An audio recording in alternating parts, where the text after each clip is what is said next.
Good morning.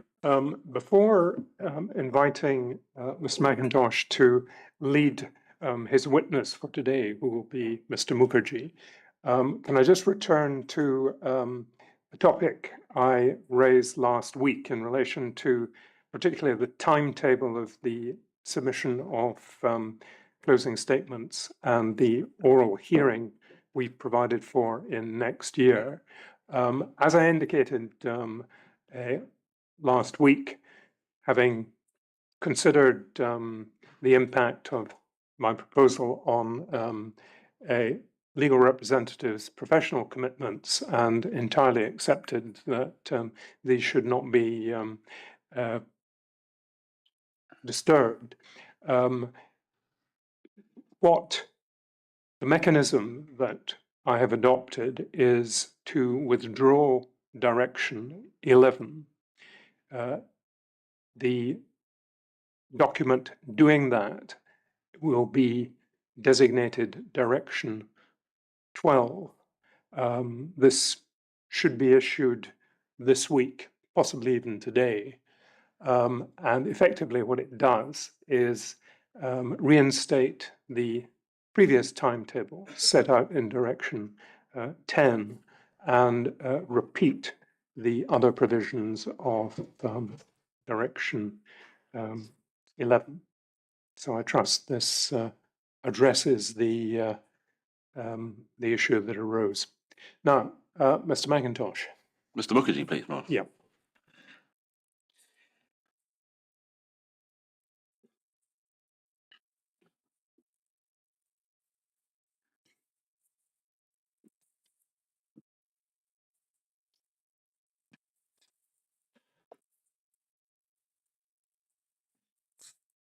Good morning, Mr. Mookerjee. You have, of course, previously given evidence to the inquiry and will be broadly familiar with our procedure, which has not changed since you were last here. But as a preliminary, I understand you're prepared to take the oath. Yes, I am. Right. Sitting where you are, could I ask you to raise your right hand and repeat these words after me? I swear by mighty God. Swear by mighty God that I will tell the truth, that I will tell the truth, the whole truth, the whole truth, and nothing but the truth. nothing but the truth. Right. Thank you, Mr. Mookerjee. Thank Now, you. as I'm sure I said to you on the last occasion, it's important to that we hear what you have to say. So maybe speak a little Yes. more loudly than you normally would. We anticipate that your evidence certainly will go into the afternoon, but we will take a coffee break, probably about 11:30. However, should you wish to take a break at any stage, please just give me an indication and Sure. we can do that. Now, Mr. Packen. Thank you, my lord. Mr. Mookerjee, if you can confirm your full name. Yes. So morning. I'm Sid Mookerjee. And what's your current employment? So I work as a hospital epidemiologist within the infection control department at the University of the Hospital Sussex, and I am assistant professor in global health and infection epidemiology at the Brighton and Sussex School of Medicine. Thank you. Now, you gave evidence last year on the 5th of November, and I'm proposing to ask you questions about epidemiological matters that have arisen since then, and they form into two groups. The first, which we'll deal with first, is a critique of your comparison exercise contained in your reports in Bundle 21, Volume 1. And secondly, the work you did for the inquiry in responding and reviewing the HAD report, Yes. which we can find in Bundle 44 in its various volumes. Now, I'm proposing to do that after the first one. What I wanted to do first is to take you to your original report. So that's Bundle 21, Volume 1, Document 1, page 19. So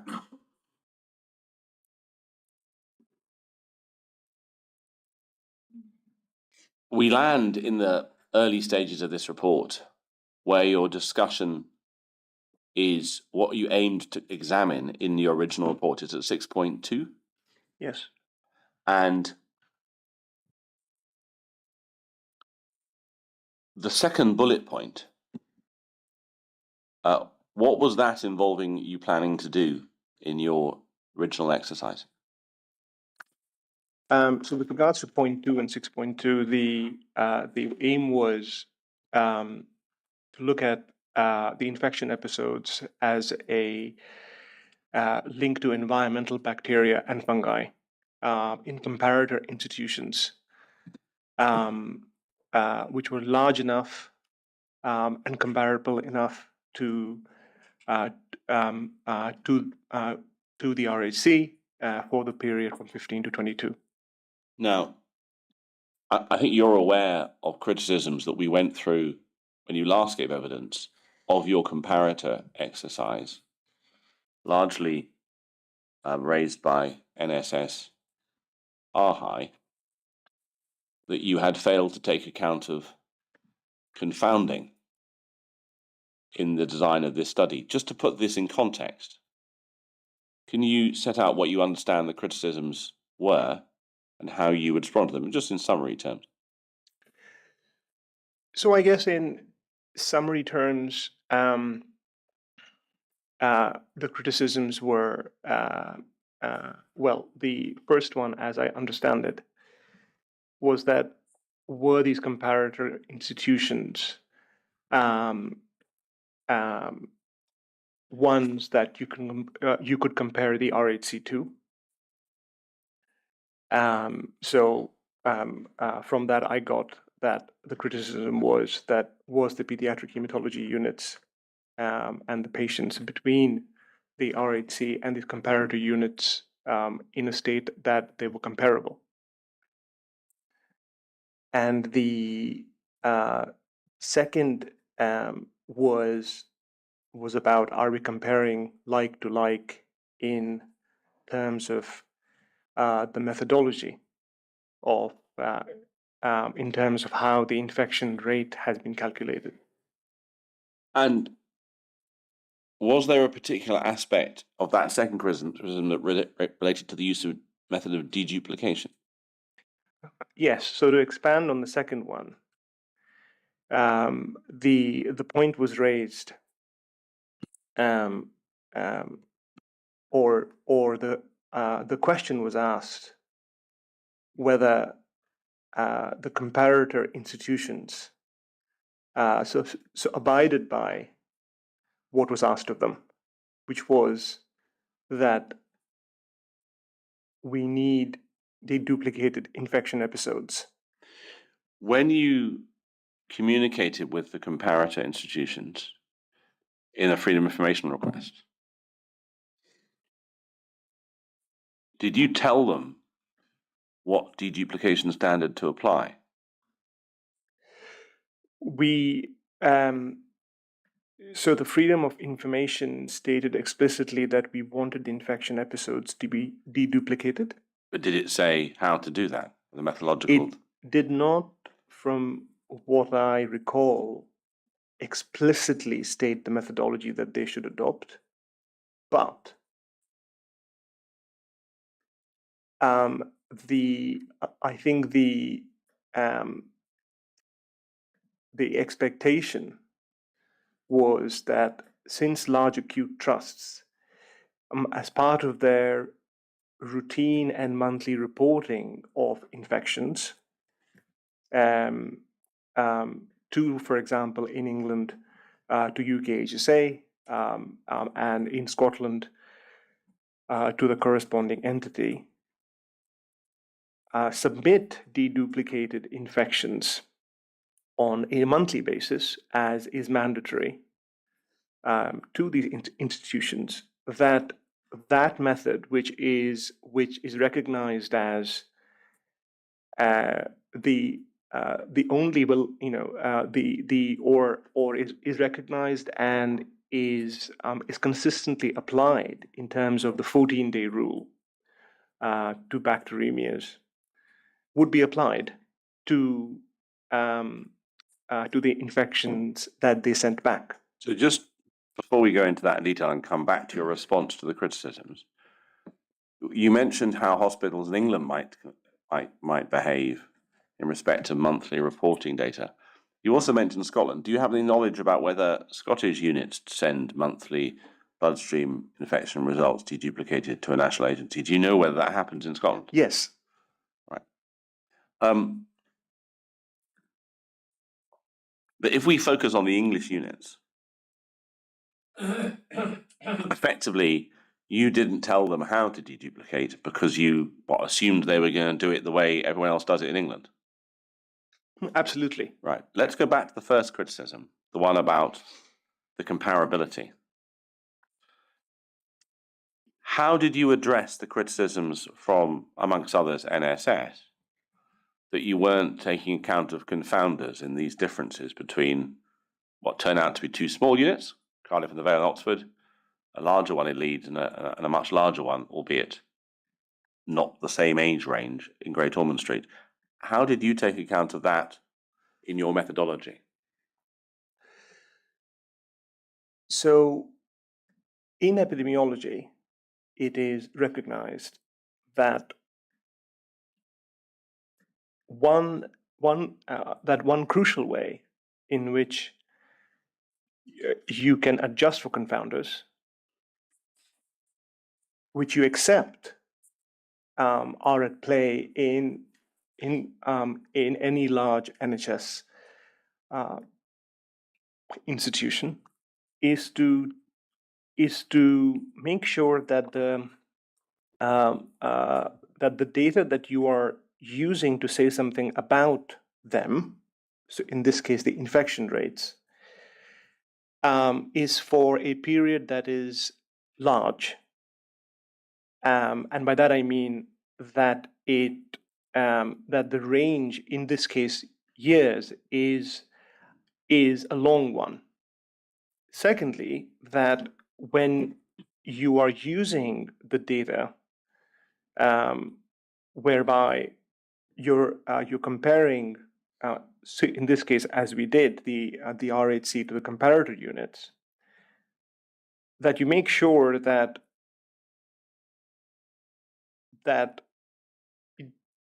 your assumptions are based on a lot of data. So a considerable number of infections and a considerable number of activity data. So if we come back to the number of infections, Sure. What's the size comparison between the data set for Glasgow you were looking at in terms of the number of infections? In broad terms, you found seemed to be in the high 100 and somethings, and the number of infections you found across all the comparator units. I mean, how do the two numbers compare? So in terms of approximate comparisons, yes. So we were comparing 187 environmental organisms at the RHC over 2015 to 2022, as compared to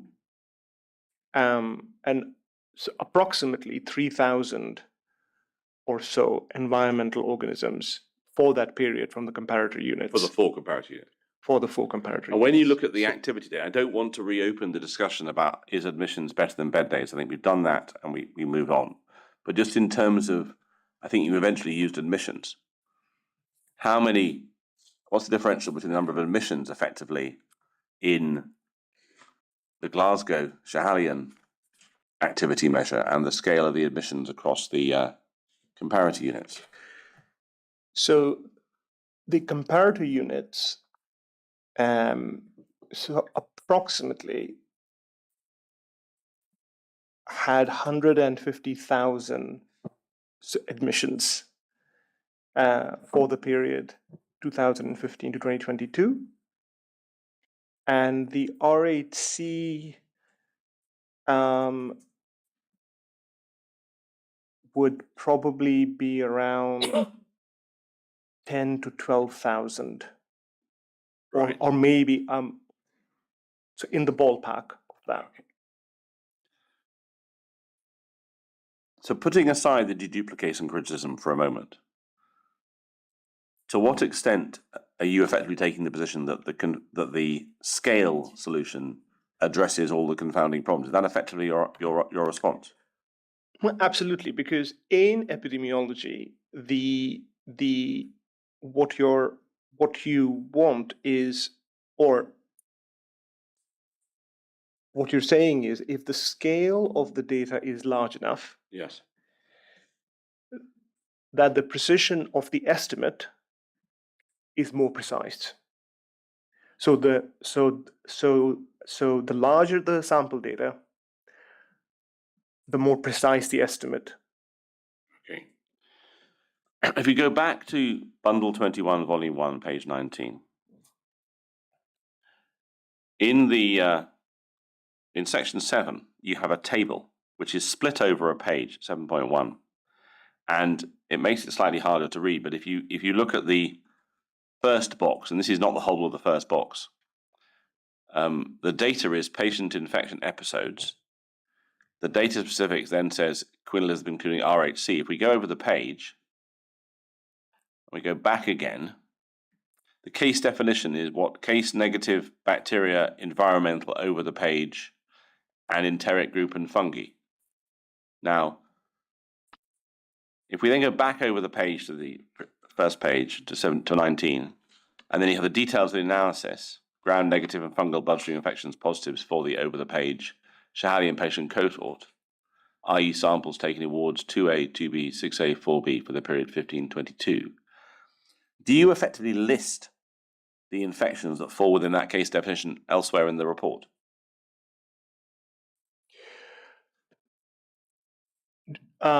So the question was, do I list the organisms? The organisms and the numbers elsewhere in this report that What fall I- within that case definition? So the answer to that is no, not explicitly. What I do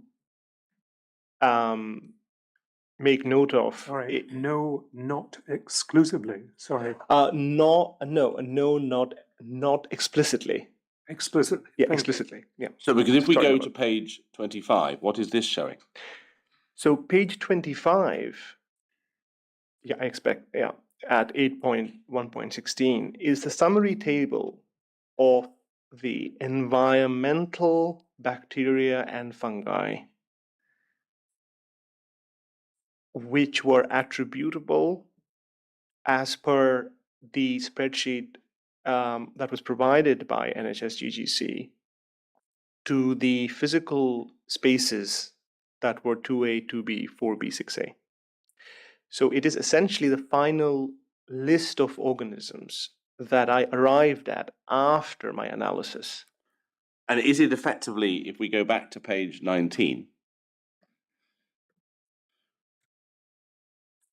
the product of the process that starts with that case definition? Yes, absolutely. And I recognize that, in hindsight, that should have been made very clear. But yes, the start of the process was the case definitions which are here, and we then moved through the iterative process of ensuring that we take into account all the environmental infections leading on from both bacteria and fungi for the RHC, there where we were focusing on 2A, 2B, 4B, and 6A, and then so doing that for the comparator institutions. So if you take the case definition of the first row of table 7.1 and you put it through your process that you did last year, your position is you get to the table at 8.1.16, page 25.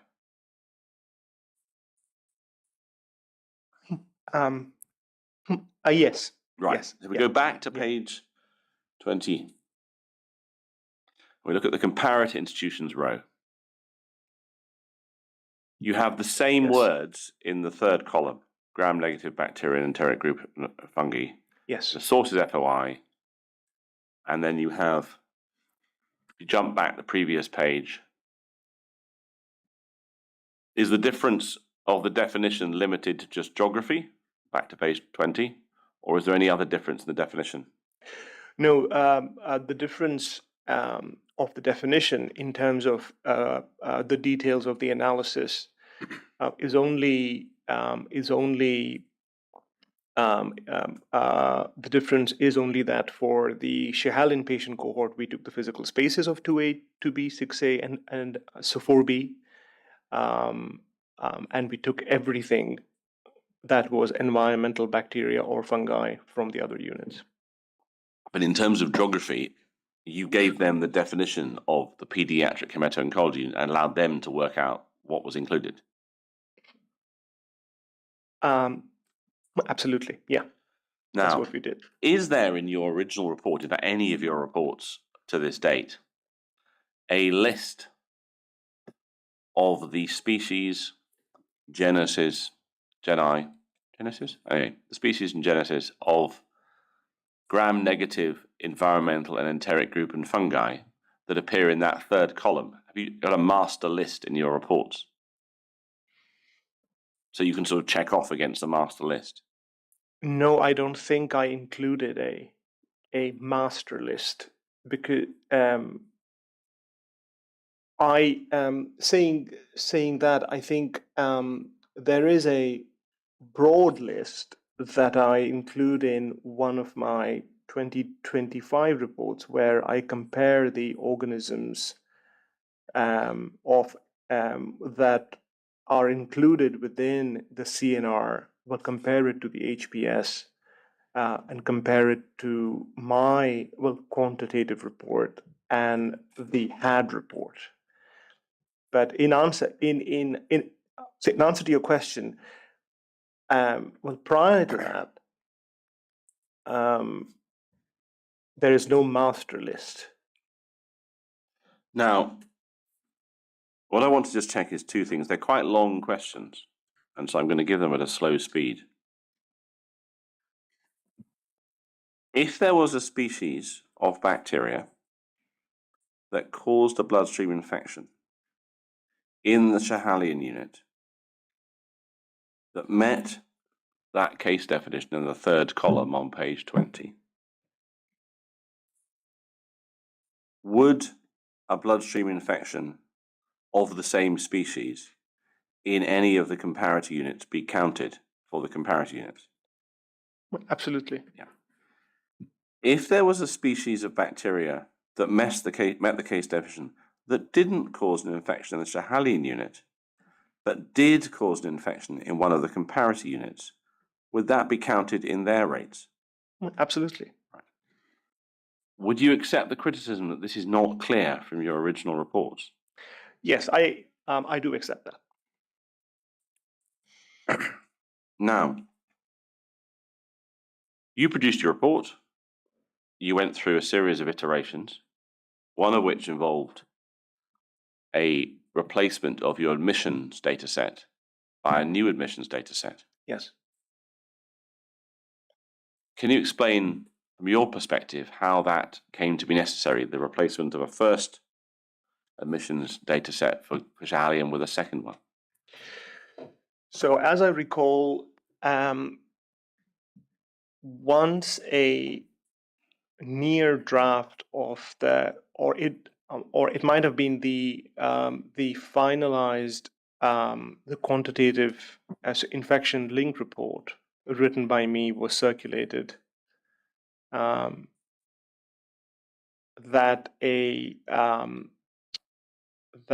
response was received from NHS-GGC through the SHI, acknowledging that the original admissions data sheet excluded patients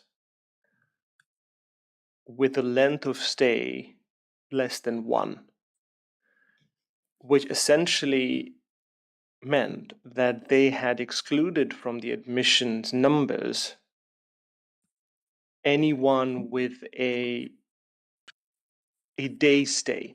So they would have come in, which is very well often in the case for pediatric hematology. The patients they had come into the hospital, but they hadn't stayed overnight, and that they had understood that had needed to be corrected, and they responded by issuing a amended admissions sheet.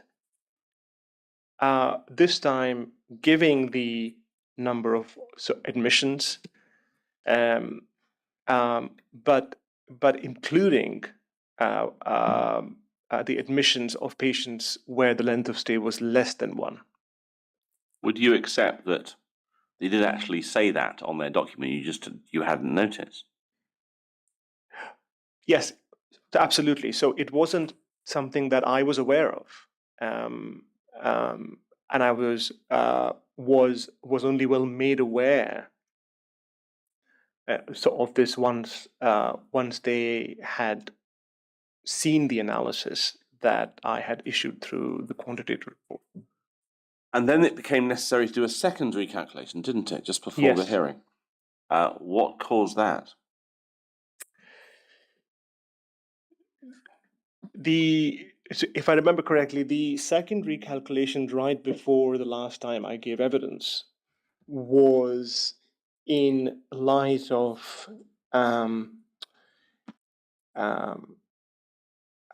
the point raised that my rate of infections had, so until that point, been based on admissions. Yes. And a rate per 1,000 admissions, and that bed days is a equally important activity measure. And so, if I remember correctly, and do remind me, that I then calculated a rate of infection. Now, it may have just been for 2A. Could it be that you had some concern about mapping patients to wards at this point? Yes, so that has always, or that I should note, has been a concern from the beginning, because the way in which we understood the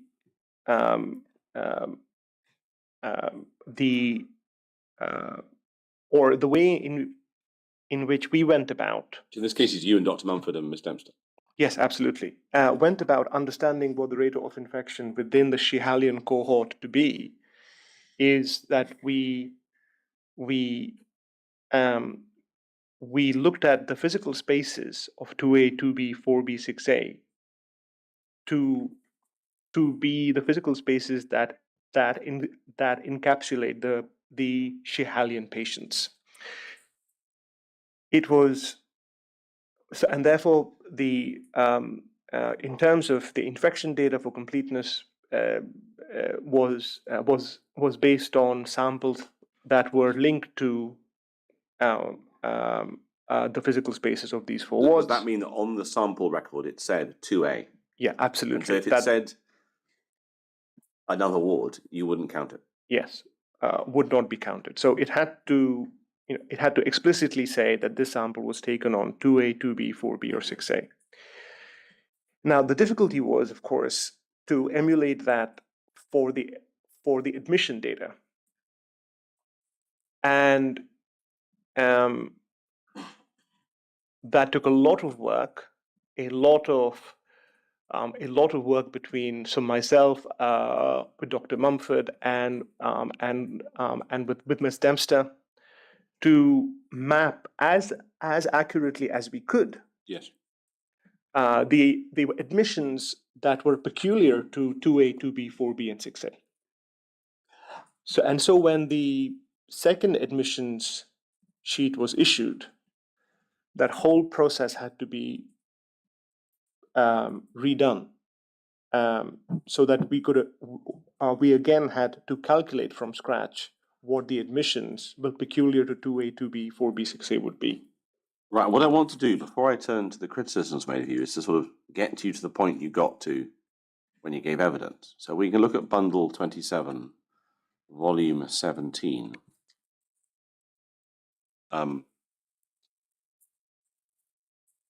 I'll just try and remember the page number.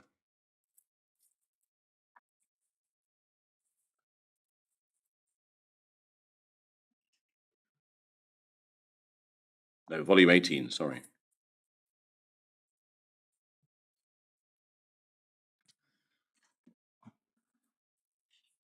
It's page 3. Yes. So you talked to this chart when you last gave evidence. Yes. And what I want to do is just to get you to re-explain what all the elements relate to. I'm not going to ask you to reinterpret it because you've done that already.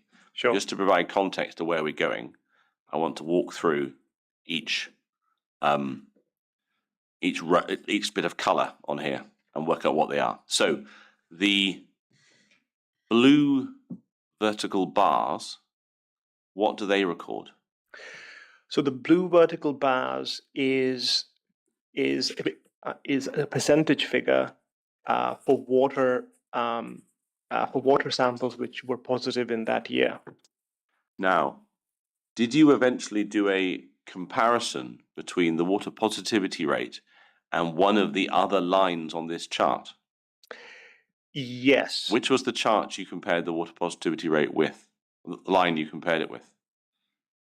So I compared the water positivity rate to the purple line, which is the overall Schehalion rate per thousand admissions. So that's the one that has a peak at 25.7 in 2017. Yes. Right. Now, this is probably a good moment to put to you a criticism made of that statistical comparison by Ms. Cairns of NSS. She, I think, acknowledged that there were fundamental issues with the availability of water testing data, particularly in 15, 16, and 17. Yes. But explained that in her view, doing a statistical comparison between annual water positivity results and any form of infection rate won't work because there are simply too few data points here, partly because there's too few test results, but partly because you're only doing annually. How would you respond to that criticism? But I think I would accept that criticism. It was a facet of reality that the number of water samples that were taken, so initially in 15-16, were a lot fewer than the ones that then were taken, for example, comparing it to 17, 18, and 19. And therefore, the water positivity rate is based on fewer samples which were taken and fewer samples which were positive of those samples. So I take that criticism on board, but I would like to caveat that by saying that was all the data that was available. So it was a facet of so what had happened. The second thing I would say is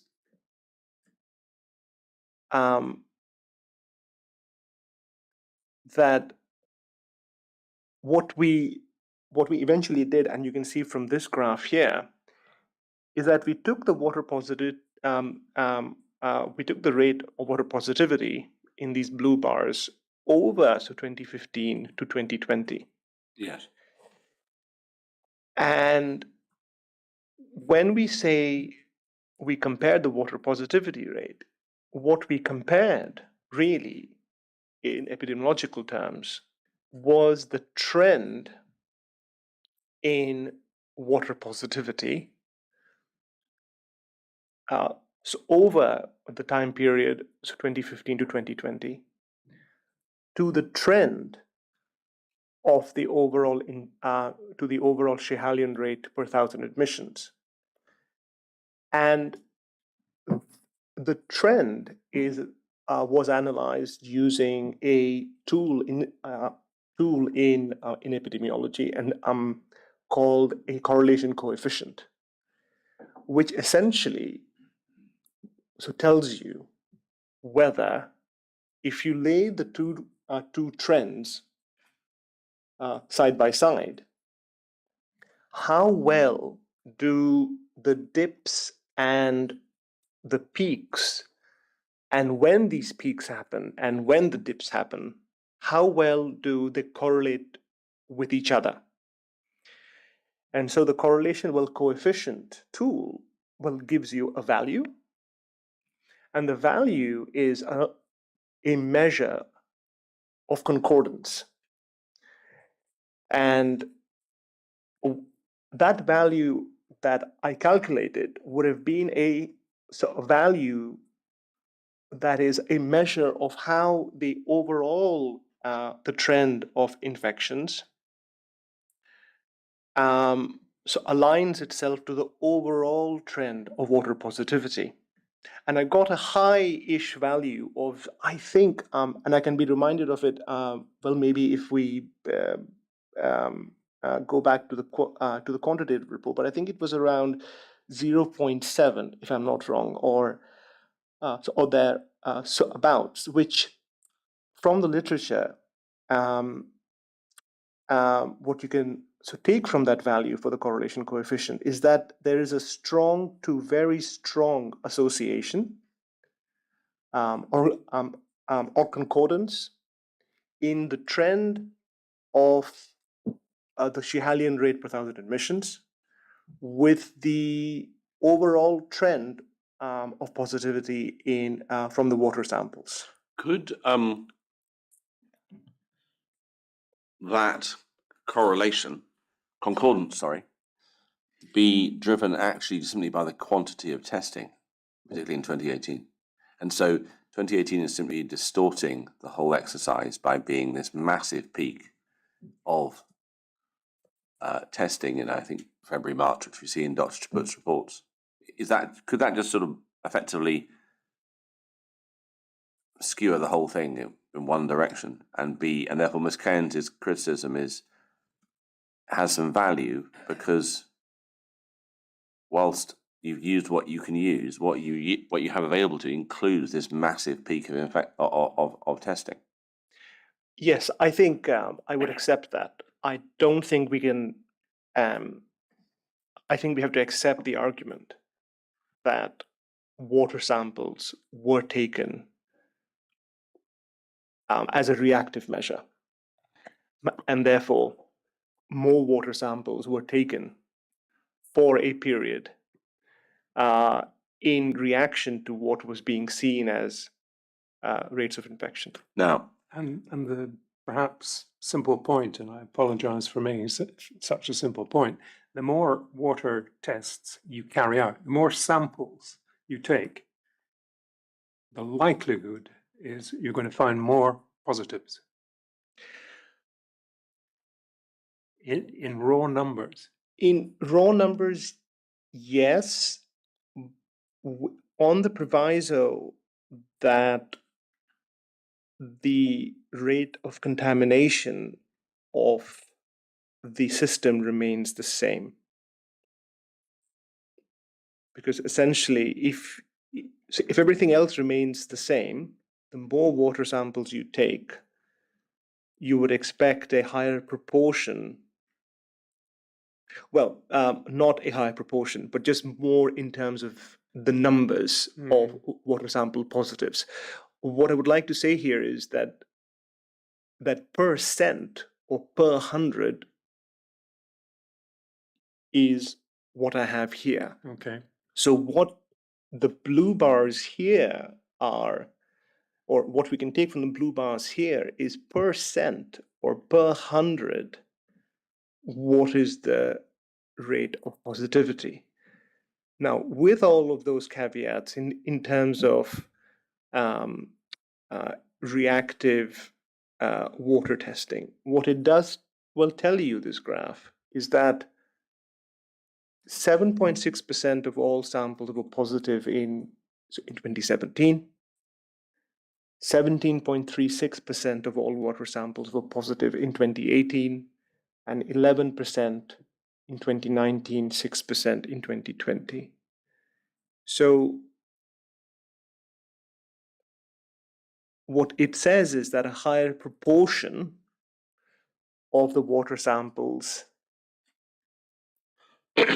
taken in 2018-19 were positive,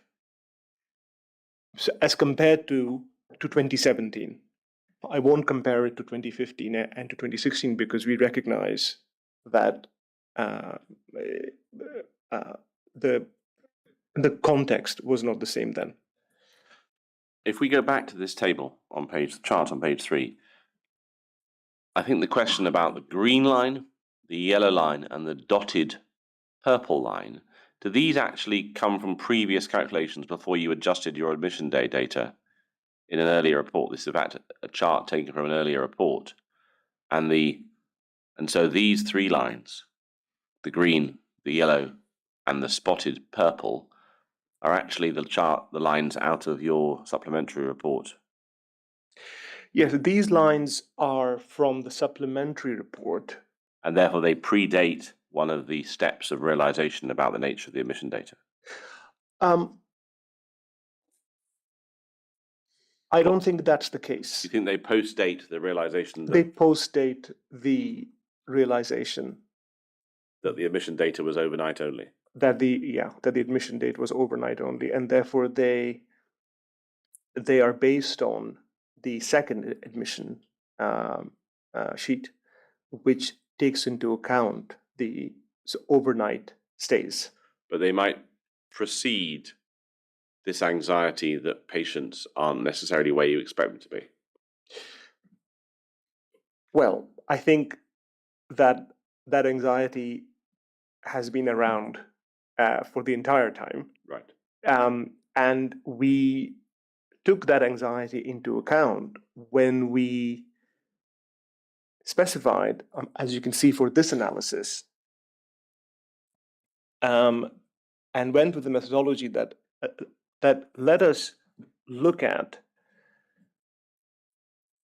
the ward areas where we are most certain that Schihalian patients resided, which was 2A, and thereafter from 2019 in 6A. So that's where the dotted purple line comes from. That's the combination of the 2. Yes, absolutely. So the green line is the standalone 2A infection rate line. The yellow is the standalone 6A infection rate line, and the dotted, purple is one follows the other, so that you have one line that you can go on. Just to be clear, these are on admissions, not on bed date. Yes, these are on admissions and not on bed date. So having just done some context, let's talk about the purple line and the dotted red line. So you've described the purple line as the overall Schihalian rate per 1,000 admissions. Yes. And we see that calculated in the table below in the 4th column that starts 5.37. Yes. And then the number of infections is in this 3rd column starting with a 7, and that's what adds up to 187.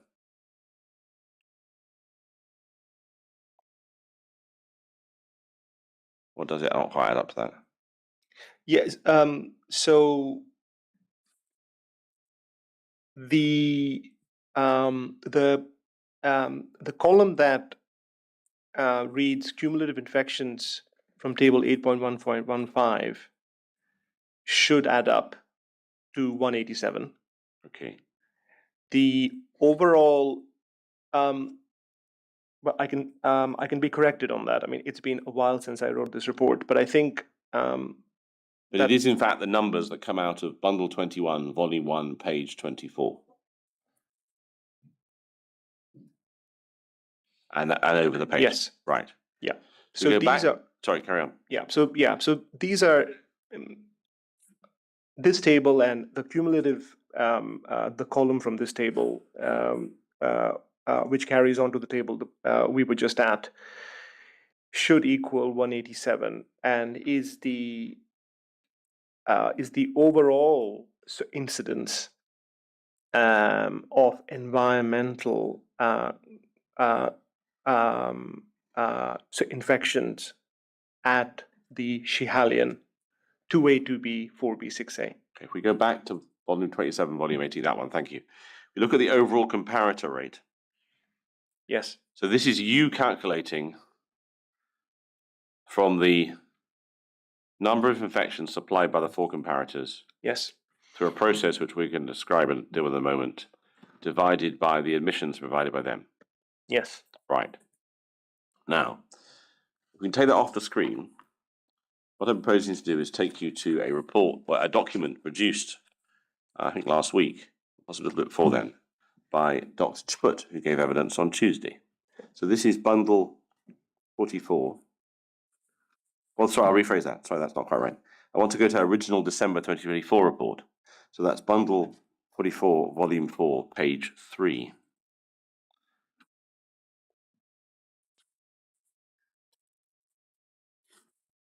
Now, I just want to be clear. I think you've actually answered this question, but I feel it important to be clear.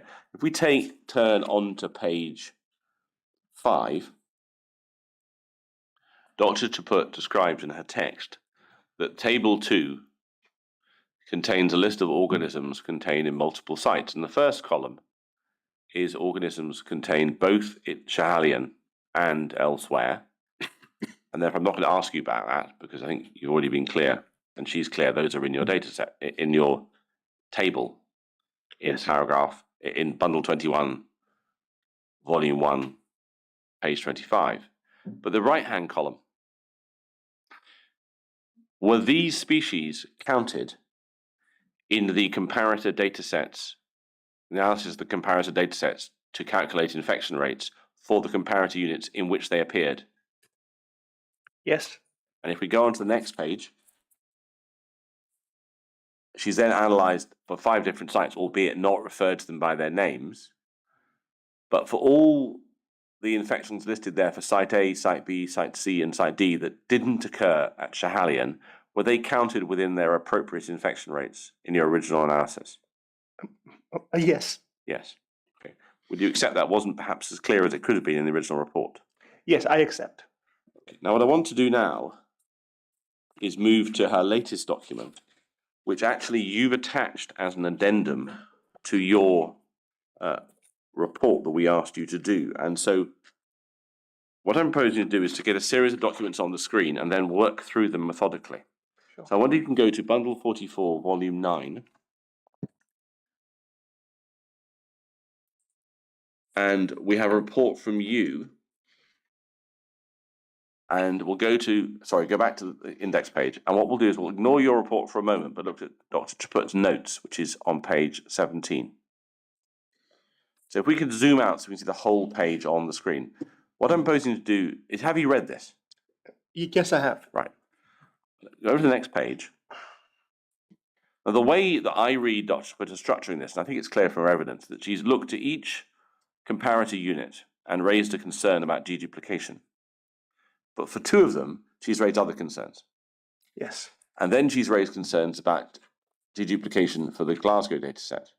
What I'm proposing to do is to work through these slowly. Now, I also have other documents I need to refer to. So we can take that off the screen for the moment. I have your response report. Now, my lord, we created a bundle of the Freedom of Information Act requests that were received from all the 4 comparator units. And this is bundle 44, volume 10. I'm not proposing to put this bundle on the website, my lord. And my reason is this. It contains the infection rates for all the other hospitals.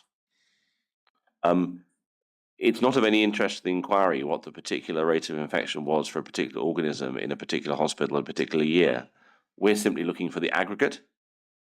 And so I don't intend to take Mr. Mookerjee through the individual hospital results, but I'm also concerned that it's not really within our remit to be advertising infection rates for other hospitals historically when they provided us in order to construct this collect sector rate. So it's in all the core participants have the bundle under Restriction Order 1, but it won't go on the website. I will have a look at a couple of the pages in it which don't have lists of infections. They do have admission numbers and things, just to deal with some of Dr. Chaput's concerns. So if we can get to have to hand 4410, but don't quite go to it yet. Now, what I want to do is go back to the page in Dr. Chaput's document we just had on the screen. So that's 44. Thank you very much. So Cardiff and the Vale. Now, what do you understand the criticism being made of you by Dr. Chaput to be in the section here on page 18? So as I understand it, the anxiety by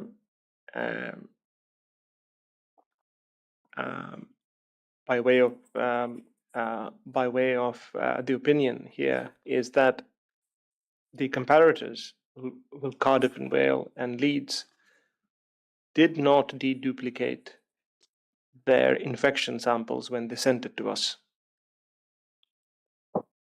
And what have they said? Well, let's actually look at the response itself. So we go to bundle 44, volume 10, page 46. So this is a 2-page cover letter that was sent to the inquiry responsible to our freedom of information request from Cardiff and Vale University Hospital Board. And if we just step on to the second page, page 47, go back to page 46, we can see the questions that we asked and the answers that we got. Now, do you see the section that Dr. Chaput has quoted at item 4, Mr. Mookerjee? I do. And they've said, we have attempted to duplicate these samples, but unable to guarantee that it's 100% accurate, as patients can send multiple blood culture samples, and we have multiple organisms from blood culture bottles. Therefore, the higher number of isolates compared with positive bottles is likely, where both bottles may have grown an organism. Also possible that there may have been more than one organism from a positive bottle. And then over the page, we've asked ourselves a main question, a list of the numbers of all organisms by species isolated from blood cultures from patients on pediatric oncology unit, whether deemed significant or not, by site, peripheral venipuncture, peripheral line or central line, by year from 2015 to 2022, total and deduplicated numbers for the same infection episode. Please see attached. Now, what was your approach to the information that was attached to this in terms of deduplication? So if you go back to page 46,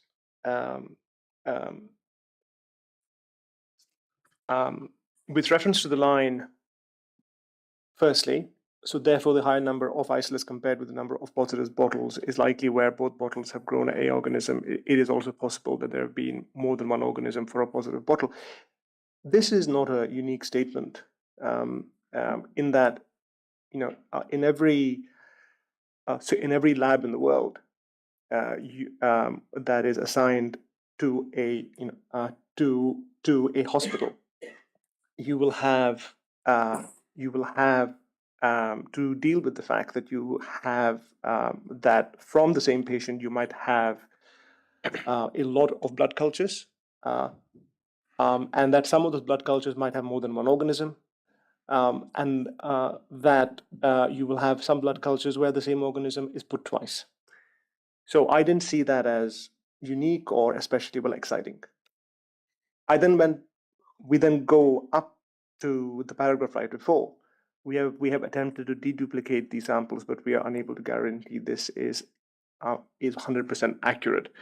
So I took that as face value that that Cardiff and Vale have tried their level best to abide by the question, which is clearly which is clearly put, and they have, to the best of their abilities, deduplicated the samples. And so I took it on face value.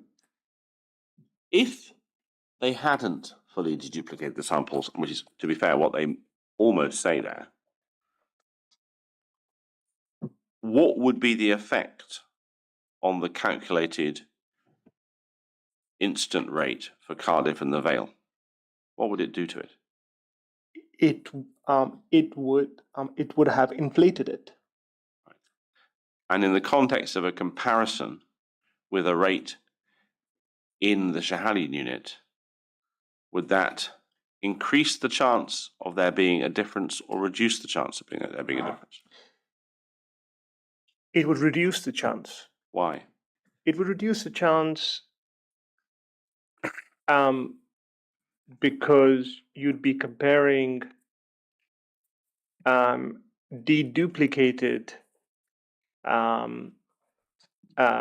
episodes of infection, so aggregated into a rate for the Schiehallion for each of the years, to a undeduplicated.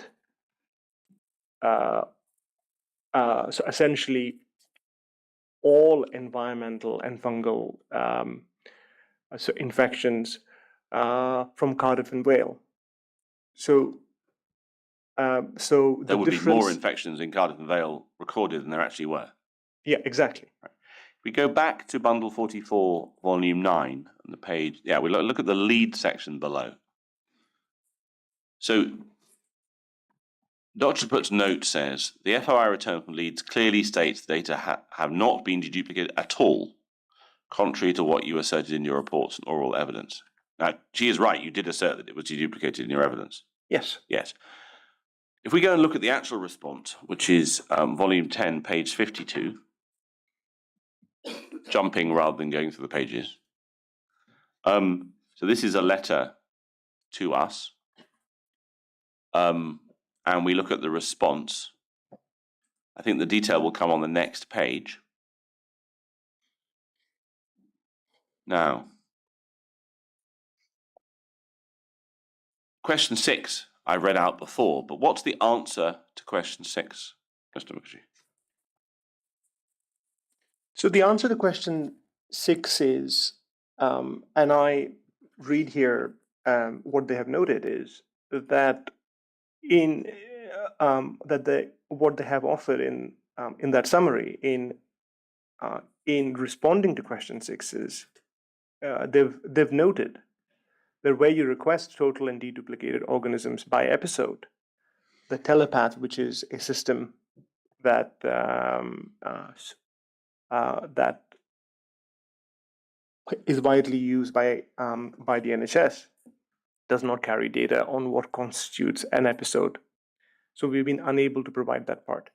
From that, so if you may, what I understand is that that they gave us that they were able to respond to question 6 by giving us the total and the deduplicated organisms, but they weren't able to deduplicate it by episode. What experience do you have of using telepath? It was the system in place when I joined the NHS Trust, which was Imperial Trust, in 2011. And so how many years did you use telepath before it stopped being used or you left? I would have used it for 2.5 years.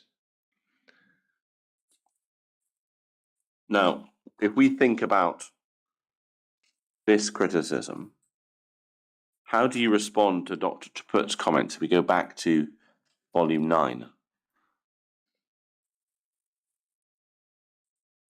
On that page, 18.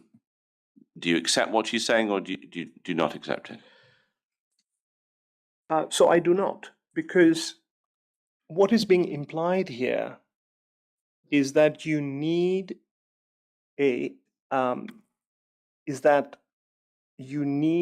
data on the episode of admission for a patient to be able to deduplicate the blood culture list. wherein my experience, which now exceeds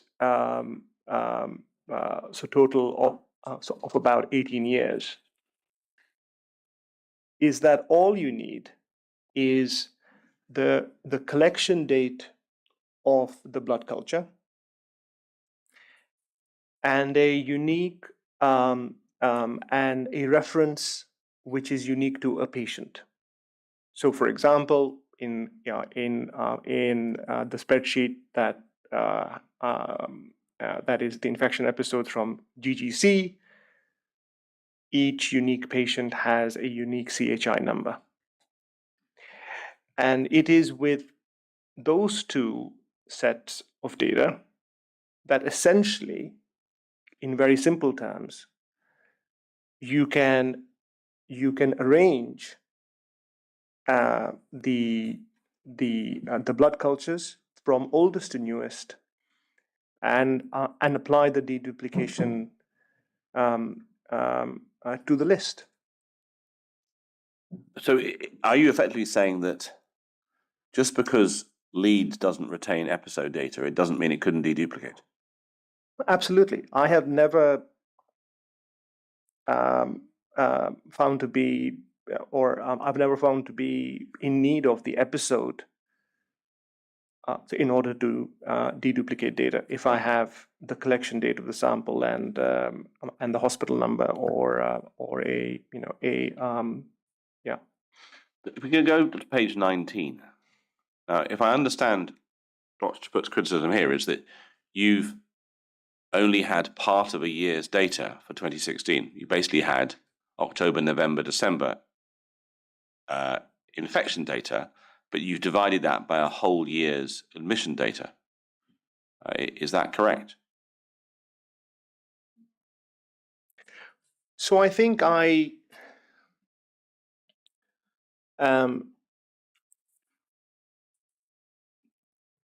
so the look on my face is me trying to remember. Would it help if we looked at the chart you produced? Yes. So this is Yes, bundle it would help. 21, volume 1, document 3, page 86. This is figure 2. Ignore the purple line at the top and we look at the lines at the bottom. What were you plotting on this chart? So this chart gives you the individual infection rate per 1,000 admissions by year for each of the 4 comparators. So you have the dark green line for Great Ormond Street, you have the purple line for Leeds, you have the sky blue line for Cardiff and Vale, and then you have a lighter green for Oxford, and then a mean or an overall rate by year. So taking into account all of those 4 comparators year on year. I mean, what was the point of plotting this chart when you did it? The point of plotting this chart was to allow us to have a visual on the extent to which, if there is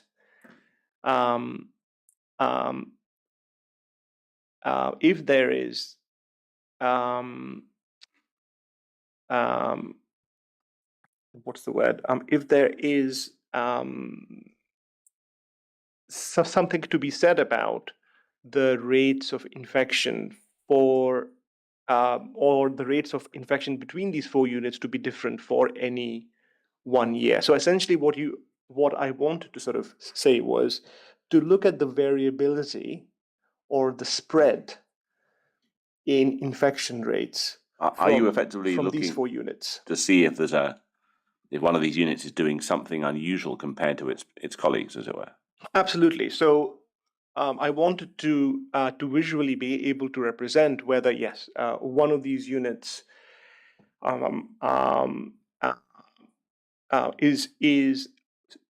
is a outlier or has a rate that is drastically not like the others. And what I I took from this chart was that these rates look fairly similar to each other. So if you look at the data points, for example, there is there is a good spread of the data points above the line as they are so under the overall line, which is the one in dotted red, showing that it takes into account the fluctuations that you would see year on year from 4 units, but that nothing stands out as being unique. I suppose 2 points. any- yeah. One is the purple line has a very low point in 2016. Is this period which Dr. Chaput has identified when you've got a third of a year's worth of admissions? So might it be that you divided in for that data point a third of a year's admissions divided by a third of a year's infections divided by a year's admissions? So I think I accept that for one of these graphs that I may have taken into account the admissions, and that may have unjustly deflated that 2016 rate for leads. But that was just but that would have been contained to just one rate In 1 year. for 1 year for one hospital. Now, I want to just understand mathematically how you calculate the overall comparator rate by reference to this chart, because I think there's a point of understanding which I want to get clear in certainly in my mind. When you calculate an incidence rate, we've learned a lot about numerators and denominators. Yes. So to take, for example, the first data point on the Cardiff and the Vale line, you would have taken the number of infections you found that met the case definition in Cardiff and the Vale in 2015, divided by the number of admissions they gave in Cardiff and the Vale, and that gives you a data point on that chart. Yes. Right. And that applies to all the data points on that chart. Yes. How do you work out the data points for the overall rate? What's the mathematical process for that? So the mathematical process for that is that you would take into account all the infections in the numerator from all the 4 hospitals. So you effectively add them together. Yeah, you add them together. Yeah, exactly. And then you would divide that by a sum of all the activity, All the admissions. all the admissions for those 4 hospitals. And then to get a per 1,000, you would then multiply it by 1,000 so that you can get a per 1,000 rate. So although we might think, I think the two things possibly might be mathematically the same, but we might think you're averaging the 4 rates in a particular year. You're not actually, you're just creating an aggregate rate. Yeah, absolutely. It's not an average, it's an aggregate. As if there's one big hospital. So exactly, because that in epidemiological terms is what you're trying to do, is you're trying to, for every, if the aim is that we want to compare a rate that we are interested in, and we want to compare it to something else, that something else for each of the points in time needs to be based on as big a numerator and as big as an activity as possible. So we take the aggregate because it gives us the maximum the maximum what's the word the maximum certainty that that estimate is a good one to compare to. Okay. So we think about the criticisms that Dr. Chaput has raised in respect of leads. If leads had not deduplicated, what effect would that have on the overall comparator rate? Well, first of all, if I may, that if leads had not deduplicated, you would see that in this chart because leads would stand out as a outlier. So essentially, that purple line would be far above the trend lines for the other comparators. Are you effectively taking some reassurance from the fact that they're all in the same place? Absolutely. Right. So what, and given, and I think we discussed the impact of the 2016 number, so I'll move on. Let's turn to Oxford. So back to bundle 44, volume 9, page 20. Now, Dr. Chaputta said no details are provided in the FOI return about how data was deduplicated, and she suggested the layout suggests that that might render it difficult. Now, I don't want you to comment on the clip she's put in figure 5. I'd prefer to look at the whole document. And so what I'm proposing to do is take you to bundle 44, volume 10, and we want to go to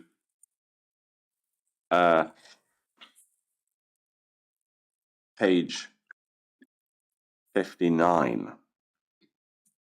Wonder we can just, yes. Now, passing over the charming address, Oxford Free Information has referred to us as Dear No Name Provided, and I'm grateful for their clarity. What Oxford seems to do is they've inserted some of the answers into the text, but these ones don't contain infection rates. So we'll look at this happily together. If we go on to the next page, we get a total number of blood cultures on question 4, and then we have question 6. So the question we asked is a list of the numbers of all organisms by species isolated from blood cultures from patients on the pediatric hemato-oncology unit, whether deemed significant or not by site, peripheral venipuncture, peripheral line or central line by year, from 15 to 22, total and deduplicated numbers for the same infection episode.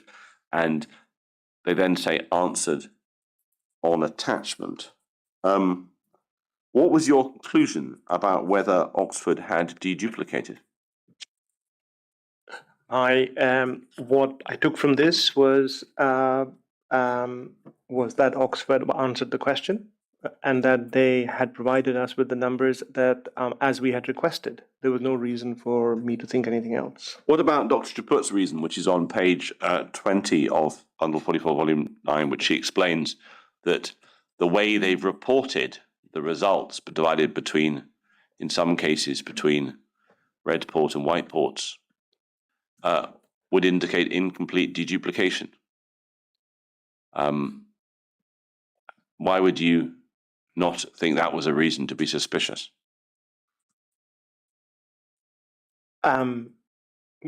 Because I don't concur with her reasoning in the way that she is reading what was sent back. I see this as a list provided by Oxford, and so if you note that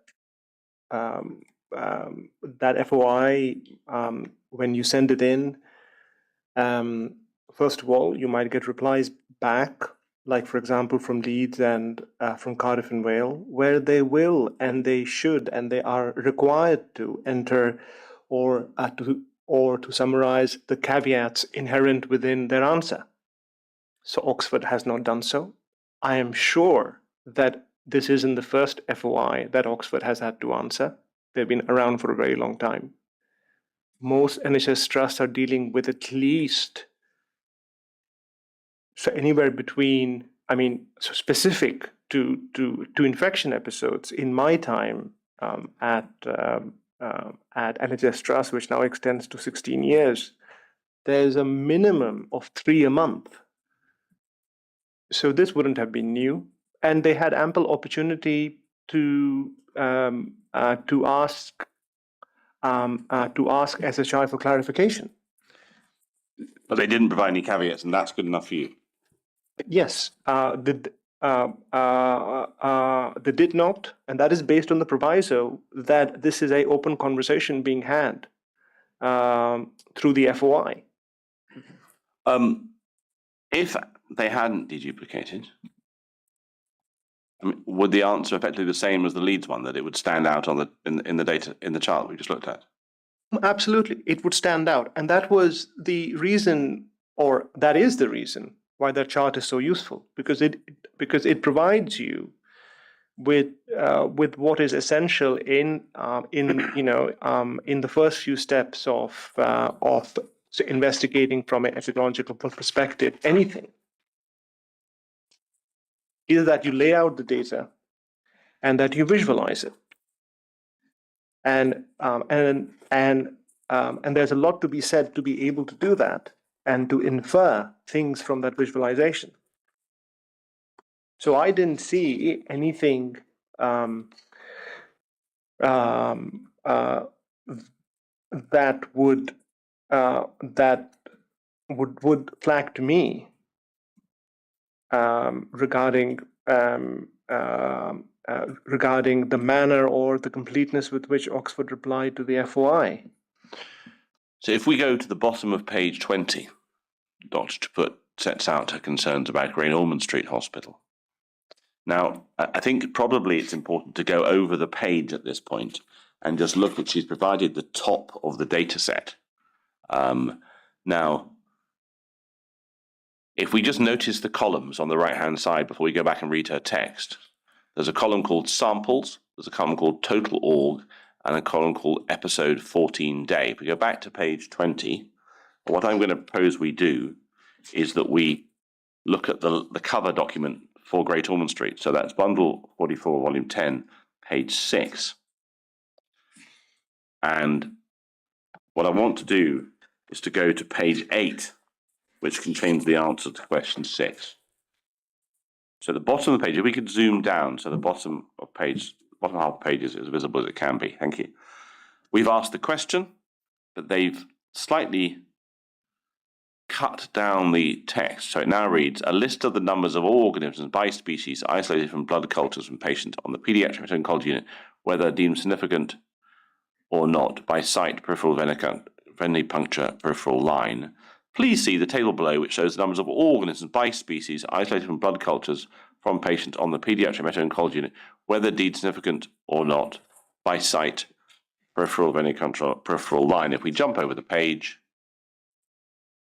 we hit the data set. So we go back again, please. So if we go back to Dr. Chaput's document and we look at her criticism,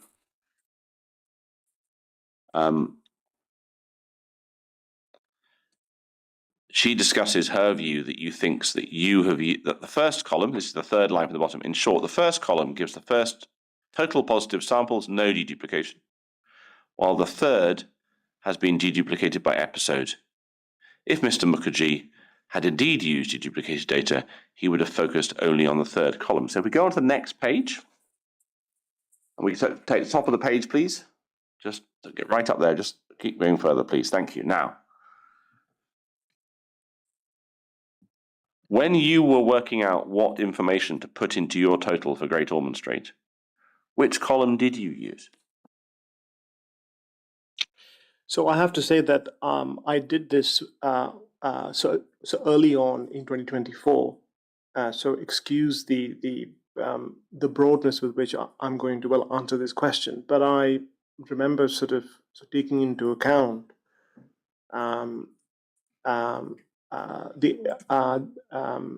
the infections which were attributable to environmental bacteria and fungi, and using what I think is a combination of total org and episode 14 day. So how would that combination work? Essentially, it would work in that I extracted the data into a spreadsheet, wrote some code on the software called R,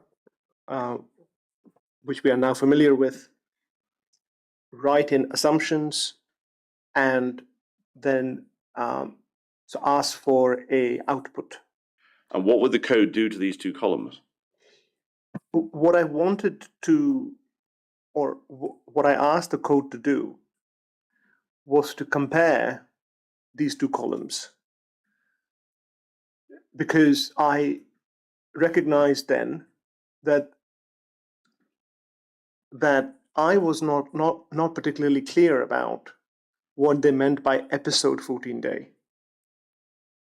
and how was that so different from total org.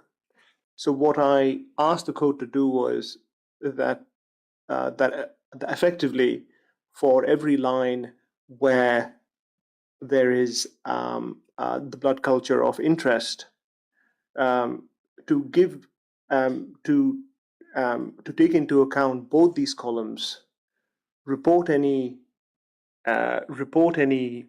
inconsistencies, but to essentially, well, give me a deduplicated list, or give me a list. So how would that work? So let's take an example of Aeromonas, which is on your list of environmental organisms, but doesn't occur at Schahalian. So that's 2022 Aeromonas. So 3 lines. They are quite a long way down the table, and the first has a source of peripheral, the second of pick line single, the second pick line white, and in all cases there's a 1 in the samples column. Am I right in thinking that each of those involve a single sample? Well, I think here is where I did not understand it in those terms Right. at the time. Now, I should say that I have revised my understanding in light of the points raised by Dr. Chaput of this table. I think it would be important that we do both your original understanding and Sure. your revised one for completeness. So what was your original understanding? My original understanding was that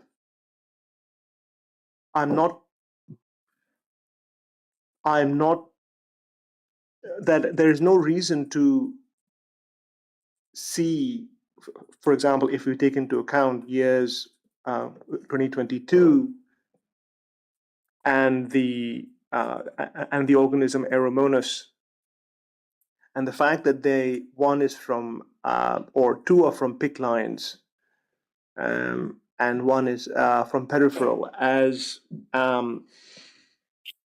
indicating that these are 3 unique samples. So if you see what I mean. So you think they are 3 unique samples? No, I didn't explicitly state within the code that they were Right. 3 unique samples. So I left that ambiguous. Okay. Which in retrospect I should not have, now that I have. Because the point that Dr. Chaput makes is that you listed 4. Yes. And the point she makes, which peripherally, superficially seems attractive, Yes. that if you look at these 3 rows, you can get to 3, you can get to 5, and at least mathematically, you can get to 2. How do you get to 4? I agree. I think once that was pointed out to me, and other examples, that wasn't the only example, but it's that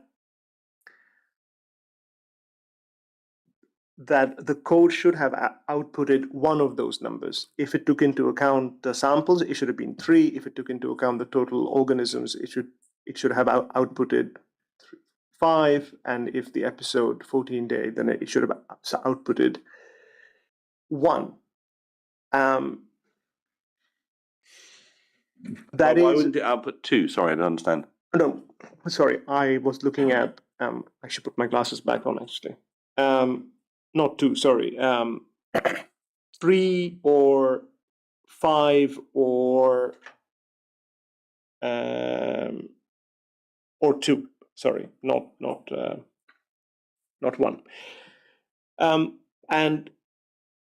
And this, I guess, is is something that I take on board, that I should have been more explicit with the code that I wrote. and that somehow the code has jumbled up and in some cases has spat out a number for a organism which neither fits here nor there. In recognition of that,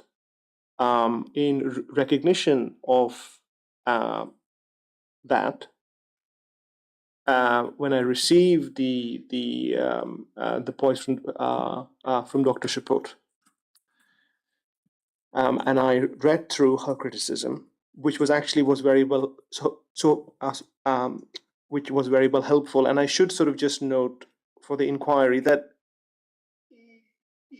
that sort of back and forth, and that sort of iterative is actually what we do in epidemiology all the time.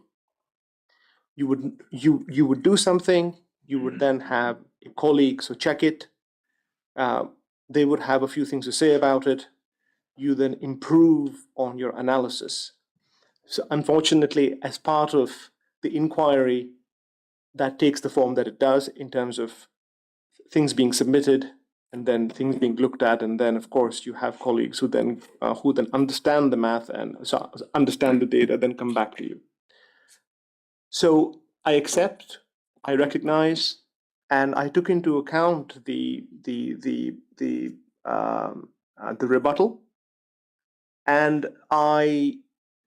and in my most recent analysis, I have gone with what was recommended by Dr. Shaput, which is, in her opinion, that the episode 14-day column for GOSH is the one to take.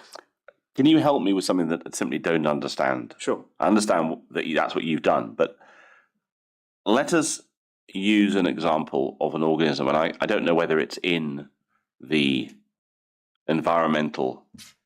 In fact, we'll use the second 2022 Aeromonas. So the second 22 Aeromonas is a PIC line single, one sample, one organism. Now, at a superficial level, I can understand that there's one sample in which they find one organism.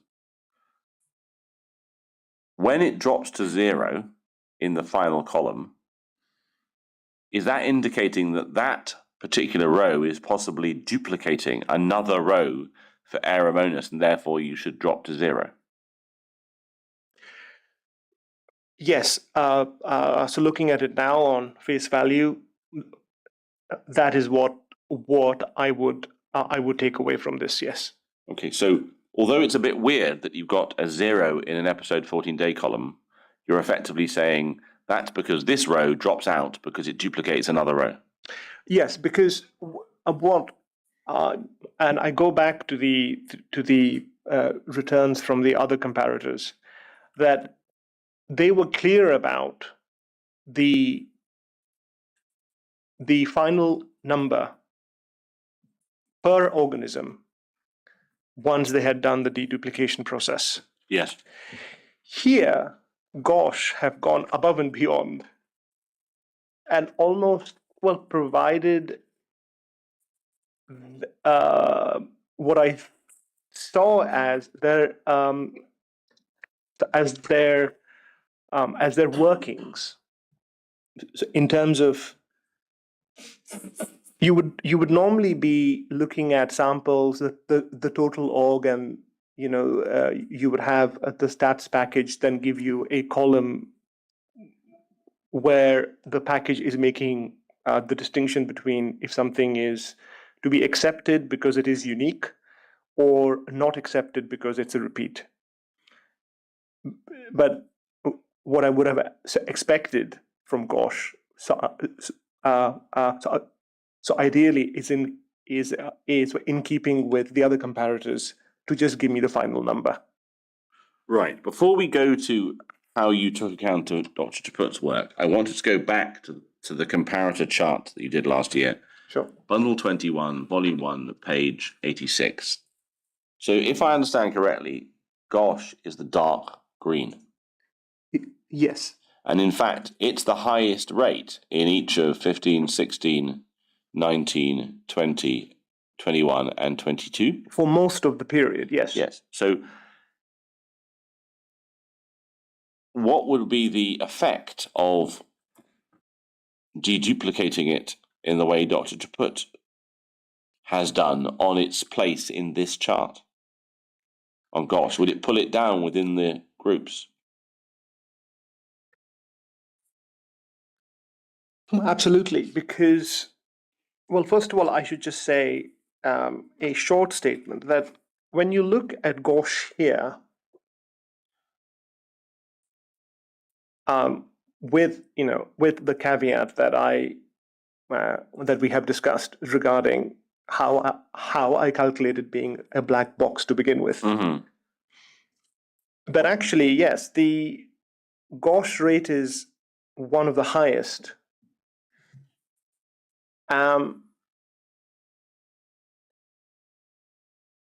But in being the highest, it's not so different to the others in that it doesn't stand out as being so explicitly or exaggeratedly high. So that's Right. one. Okay.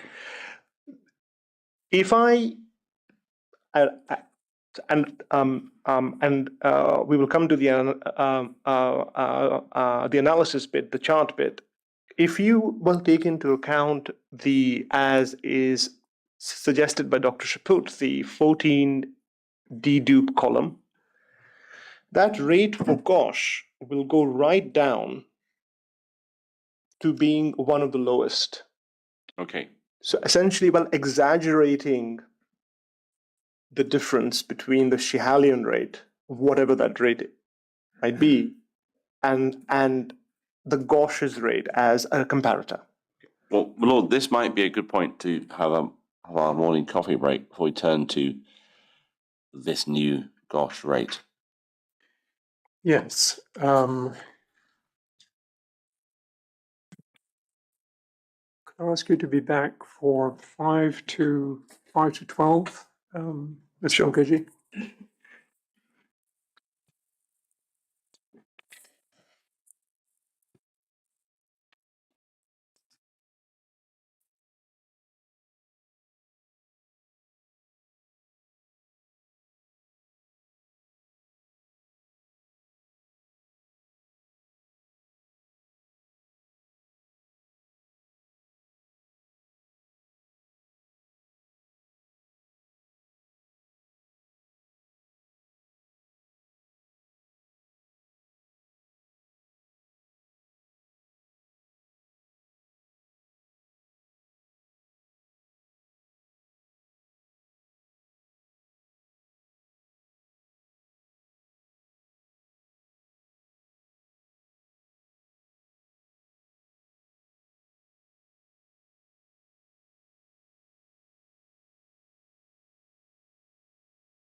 Mr. McIntosh. Thank you, Milord. Now, Mr. Mookerjee, just before the coffee break, you indicated that you had reviewed Dr. Chaput's critique Yes. of the handling of the Great Ormond Street data, and that you had a proposed course of action. What was that? So the proposed course of action was for me to take into account the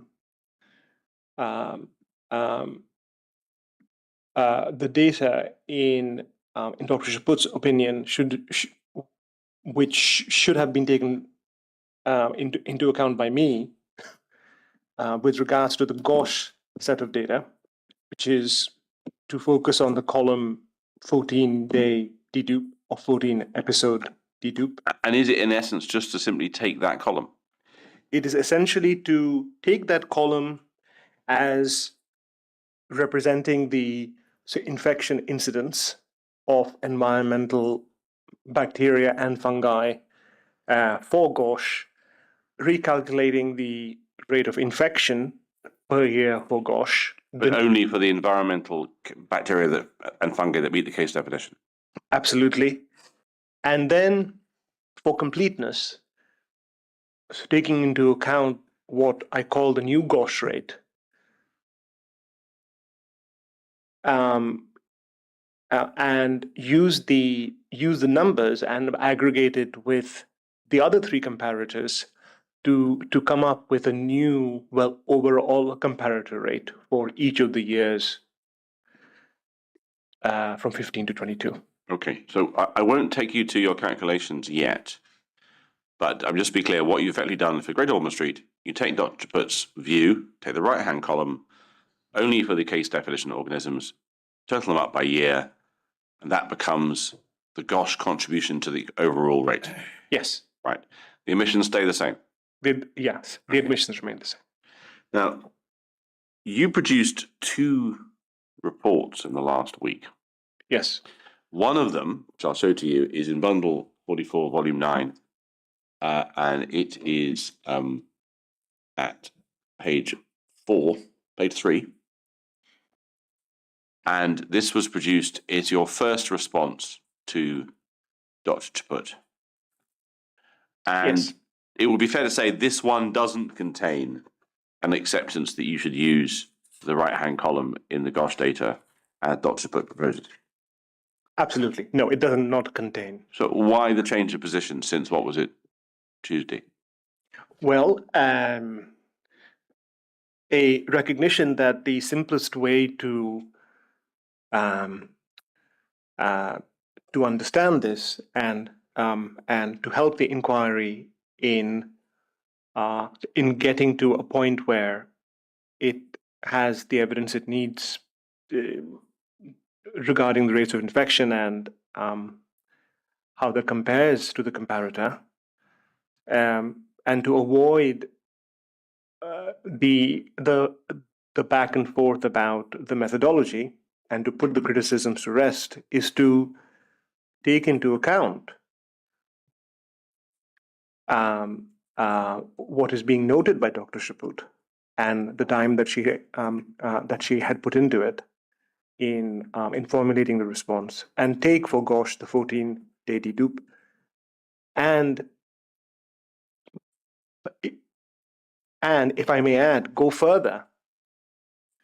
And because, of course, so taking into account the criticisms of the deduplication that was carried out by me when calculating the Schihalian incidence and rate using the GGC spreadsheet, and to put those criticisms to rest, is to take what I note are the incidence figures from Dr. Chaput. So if we just stick with the comparators for the moment. Sure. You've explained why you've now moved to use her Greater Ormond Street numbers. And we'll see the numerical consequences of that later. If we could turn to the GGC data set. So back to her document. So I think it's page 23 of this bundle. No, page 21. 22. Right. So she's created a table 1, which runs over 3 pages. And for each of the infections that meet the case definition, she has provided 3 columns. The first of which is your count. The second of which comes from Dr. Mumford, actually. The second of which is the total number of infections she can find, and then is her deduplication. Now, you produced a response to this, which is in a similar style on page 7 of the same bundle. I did, yes. And you've gone through agree, disagree, and indeed, the right-hand column is there because I asked you to provide some specification of why you disagreed. Absolutely, yes. Would it be possible? Well, let's understand how you deduplicate the GGC data set. So we take it off the screen for the moment. Now, I can't put on the screen the GGC data set because what's in the first column? CHI numbers, Yes. which are unique for each patient. Yes. So, and is there a column, and I can't remember if it's L or O, which lists the numbers, the types of infections found in a sample?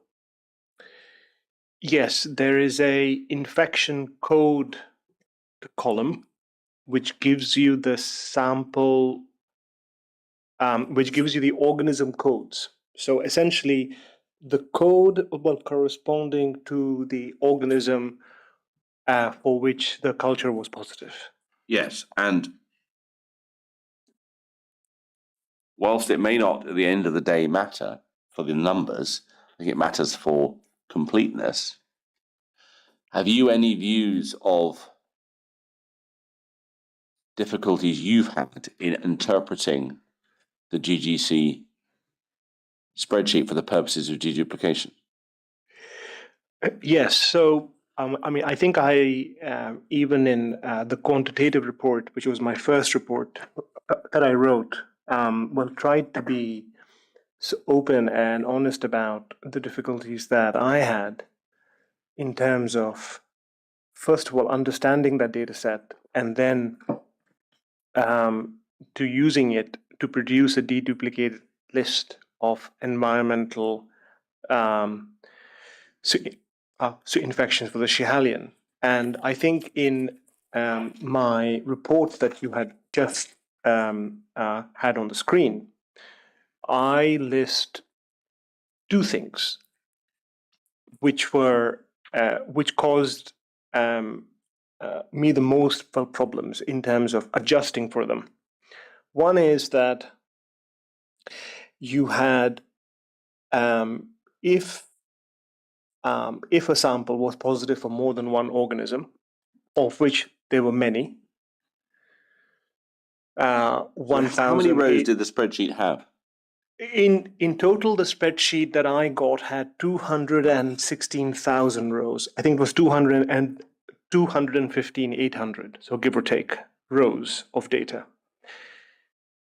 of which 1,768, well, give or take, had in one line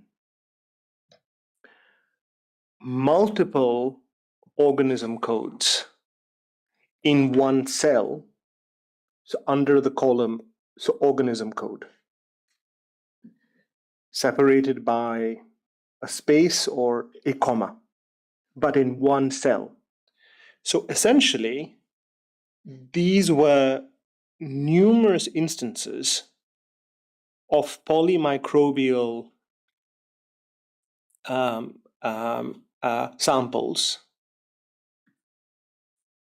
whereby each and every organism for which that sample was positive had its organism code entered not in three separate columns, so designated as I'm used to as organism 1, 2, and 3 from a sample A, but within one cell. And as I said, was dealing with 215,000 rows. 1,700 of these had at least 2 organism codes per cell. There were a lot of instances of the polymicrobial, the positives extending into 3 and 4s, which was humongously well complicated to split up, because essentially what I would have expected to be given is a row unique to every patient, sample, and positive. And therefore, for a polymicrobial positive sample, which for example had 3 organisms identified, you would have 3 rows. In this field that had multiple codes, was there always only one code used for each organism? No, so that's the second. So that was the second issue, which was that what confronted me was multiple codes for the same organism within the spreadsheet. So essentially, I received a spreadsheet that had not been cleaned or formatted in a manner that I'm accustomed to essentially aid the analysis.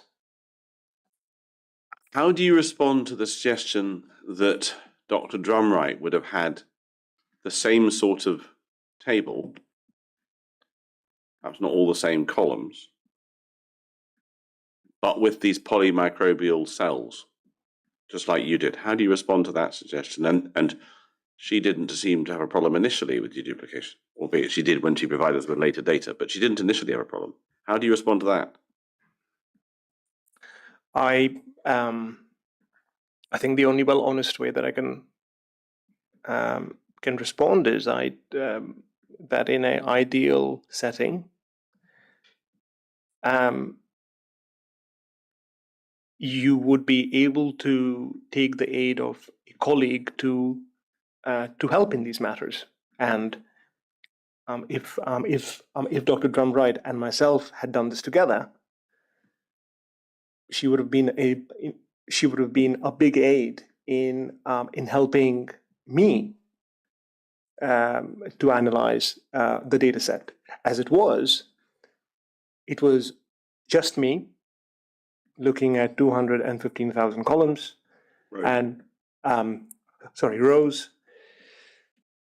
and getting my head around, to the best of my abilities again, the problems that I encountered with the same row for multiple organisms, and in that further confusing matters,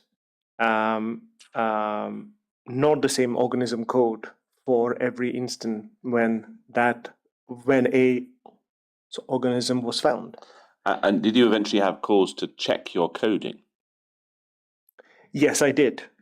What did you find when you checked your coding? I found that the code I had used in R had not done as good a job as providing me with a unique patient sample infection set as I would have wanted. And did that then affect onwardsly the duplication stage after that? Yes. Right. I wonder if we can go to page 24 of bundle 44, volume 9, which is the bottom of Dr. Chaput's table. And when she's done her checking, she observed that your total number of infections over these years in the Glasgow sample is 187. And she thinks it's 159. Yes. Now, when you reviewed her analysis, what proportion of her criticisms would you accept are, I mean, there are 27 difference there. What proportion of that difference would you accept is validly made by Dr. Chaput? Well, I think in my response, and now agree with the vast majority of the criticisms, and therefore accept the numbers that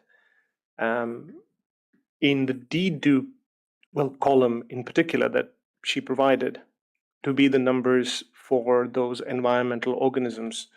And I should just underline the word vast majority, because there's some you don't accept, but you accept the vast majority. Yeah. Right. And so you explained to us a few moments ago that you decided to work with her numbers. Yes. Now, if we look at her report, she doesn't do it by years, does she? This document, which ends on page 24, isn't an annual total for each organism. No. If you're going to work out an annual total for Glasgow for each organism, how do you do that using Dr. Chaput's table? So I think it's important now to look at the table that I produced in response to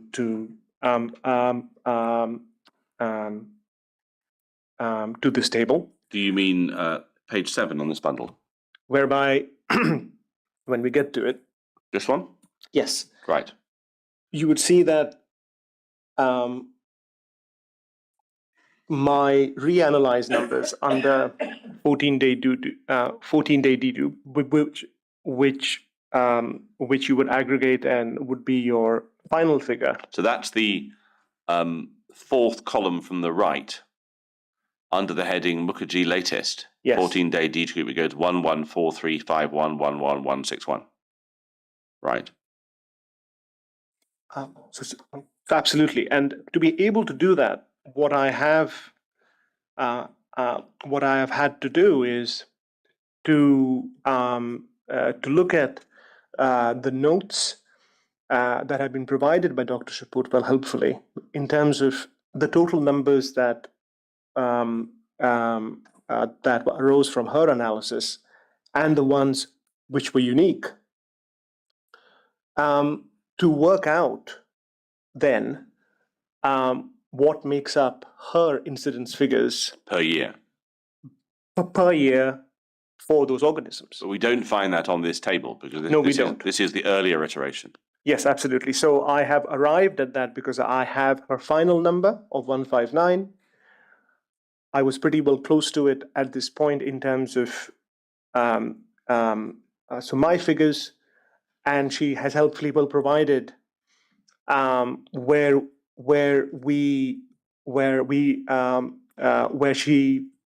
she had not agreed with my original numbers. So that's page 22.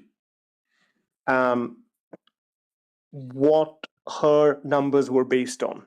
So essentially, I could tell the difference between what I was saying that the number should be and what she was saying the number should be. And is that by reference to the notes reduplication on counting errors column in her table 1 on page 22 of this bundle? Absolutely, yeah. Right. Now, I understand you were doing this recalculation yesterday. Yes. And so last night you provided us with another document. Yes. I'm just going to put that on the screen. It's not yet in the bundle, my lord. If we start with a heading page, there's a header page on it. I've given a hard copy, my lord, to all the core participants in the room, and it will make itself its way into Bundle 44, Volume 9 as an additional document. There'll be a reissued version of 44.9 from our document management team later in the week. So people will have to download a fresh version of 44 Volume 9. But the front page is your summary. And at 1.2, do we see that you've noted that in her report, Dr. Chaput calculates the total Italian infections as 159 for the period 15 to 22. Yes. She's provided a table. And using her table, you can say you've calculated a breakdown of 159 as a yearly incident figure. Yes. And now we've already dealt with GOSH, so we'll pass over 1.4 at GOSH. Now, if we go over the page onto the next page, there's two tables. The table 1. What is table 1 trying to show us? So table 1 was intended to show you the incidence, figures which had been calculated. And these are calculated by you. And yes, and these have been calculated by me in recognition of what has been flagged by Dr. Chaput. In that, the second column is what we have discussed already. That I've taken into account the 14-day dedo. So that's the right-hand column in the. But that's the yes. In the GOSH. Remember, his lordship's going to write this down. On the right-hand column in the Great Ormond Street infection data return. Yes. Right. And those are the incidence figures, which I term the new GOSH infection incidence figures for each of the years from 15 to 22. And you add that into the others to create the new overall rate. Yes, absolutely. And then on the column on the right of that, which reads Dr. Chaput Schihalian infection incidence by year, that is my analysis of the breakdown based on Dr. Chaput's total number of 159 and the differences that she made clear between my original numbers and her numbers, the incidence of infection at the Schihalian for each of the years from 2015 to 2022, so totaling 159. So that column in table 1 is a replacement, effectively, for the table we see in your original report from last year at bundle 21, volume 1, page 24, paragraph 8.1.15, the right-hand column. Yes, you're right. Okay. So we actually have a lower rate in 2015 from Dr. Chaput. Well, here we're comparing the incidence. So we have a if we go back to the previous page in the new document, is that an incident or a count? Sorry. The incidence. So the count. So it is the infection incidence is a count. So just numbers. Just numbers. Just numbers. So if we flip between the two, 3 is what you now have, but 4 before that you had 7. You go back. And then but before we had 27 and 16, you go back, we now have 25. Yes. And then 2017 you had 52 now, but previously you had 66. Yes. So it brings the 17 number down. Yes. And at 18 you had 44, bring it back, you now have 41. 19, you now have 18, flip it back, but previously you had 19. Yeah, had 2020 you had 9, and now you have 7. 21 you have 7. Yes. And now, over the page please, we have 8. And now previously in 22 you had 7, and now we have 6. Yes. Right. Now, what I wonder if we could do is talk about statistical significance. Sure. Have you can you help us about whether there is anything significant between the rates of infection calculated by these for the Shahalian rates, whether your ones from last year or Dr. Chaput's, and the overall comparator rate, whether it's the original overall comparator rate or the new one recalculated by her. Is there a method by which we can see whether in any year there is a significant difference between the Shahalian rate and the overall comparator rate? Yes. So you do that by taking into account, for the purposes of this argument, the numerator and the activity for each of the years for the unit in question. And you take the numerator and the activity, the aggregated one, I should add, for the comparators. Yes.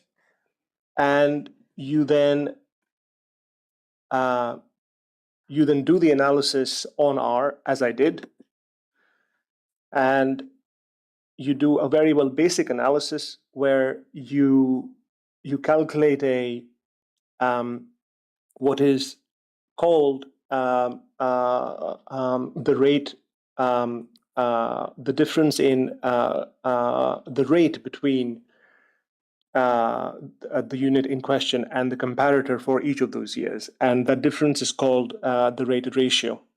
The rated ratio. Sorry. The rate ratio. The rate ratio. The rate ratio. The rate ratio, which you can see in table 2, column 4 from the left. So if we don't worry about what's being compared with what at the moment, we Yes. just look at how it's displayed.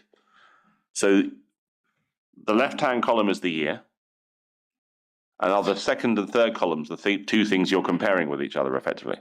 Yes. So the second column is the rate where we are trying to understand whether it's low or high. The third is what we are comparing that rate to understand whether the first was so high or low. The rate ratio is essentially the difference between the proportions for each of the years in question. So, for example, for sake of argument here, the rate ratio of 0.26 is an indication of what is the rate ratio, i.e., the difference in the rate between the unit rate of 2.30 and the overall comparator rate of 8.96. So it's telling you that in that particular comparison, the Shahalian rate is a quarter of the comparator rate. Yes, absolutely. Right. Now, what does the CL low and CL, or is it CI high? So it should say CI, Right. and CI CI stands for confidence interval. And the confidence Are these the shadings we've seen on charts used by you and Dr. Drummer? Yes, absolutely, yeah. And the confidence interval is so when you take into account the confidence interval low figure and the high figure, it gives you the range of values within which the true estimate should lie. It is driven by the comparator's number. Yes. So the more, so the higher the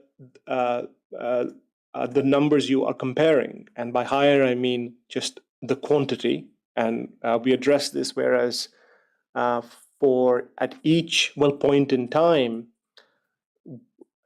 we were comparing a large number of infections from the comparator, the aggregated infections, and a large number for the activity as aggregated activity for the comparators. You can see that that reflects itself in the narrowness or the broadness of the confidence interval. So just to check, confidence interval is saying if these two are linked, then it will fall within those two ranges 95% of the time. Yes, I mean, what it is saying is that the rate ratio of 0.26 as an estimate of the difference between the two rates falls within 0.08 and 0.81. And within those two values of 0.08 and 0.81, we understand for the true value to lie. And therefore, since 0.26 lies between it, that we accept it as a meaningful value. An expected value. An expected meaningful value. And then what does the p-value column tell us? So what the p-value does is that it gives us a estimate of the statistical significance of the difference between the two rates that we compare. So here what it's saying is there's a p-value of 0.02, and we've heard in this inquiry that p-values of less than 0.05 are understood to point us towards a understanding that in this case the difference between the two rates is significant, i.e., there is very little there is very little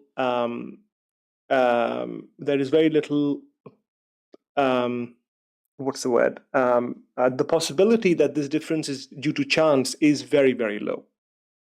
So essentially, the possibility that the difference between these two rates that we find is due to chance is less than 0.05. And is that related to the idea that the confidence interval represents 95% of the expected locations? Yes. So the confidence interval is telling you that this rate, this estimate of the difference, which is the rate ratio, falls within the confidence interval of 0.08 to 0.81, which is not too broad, and that in conjunction with the p-value, which gives you further certainty, or so it might be uncertainty about that estimate. So here it gives you the certainty that because the p-value is less than 0.05, that we can be really certain about the fact that there is a real that there is a real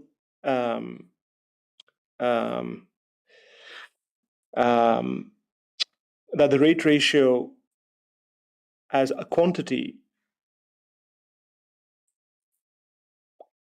is real, so that the Schihalian rate in 2015 was significantly lower than the overall rate. In this comparison? So in this comparison. Which I recognize might not be the one you want us to use. Yeah. Yes. So just using this as a sort of checking the understanding tool, so that I can just check I've understood this correctly. You divide the comparator rate, which is a third column. Yes. By the rate you're interested in, which is the second column, and that gives you 0.26. Was it the other way around it? No. So not exactly. No. Because you don't compare rates. You compare the proportions. Right. So you compare the proportion between the comparator rate and the thing you're comparing it with. Yes. To give you the rate ratio.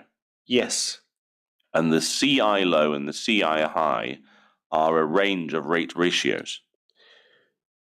Yes. So that is the range within rate which ratios.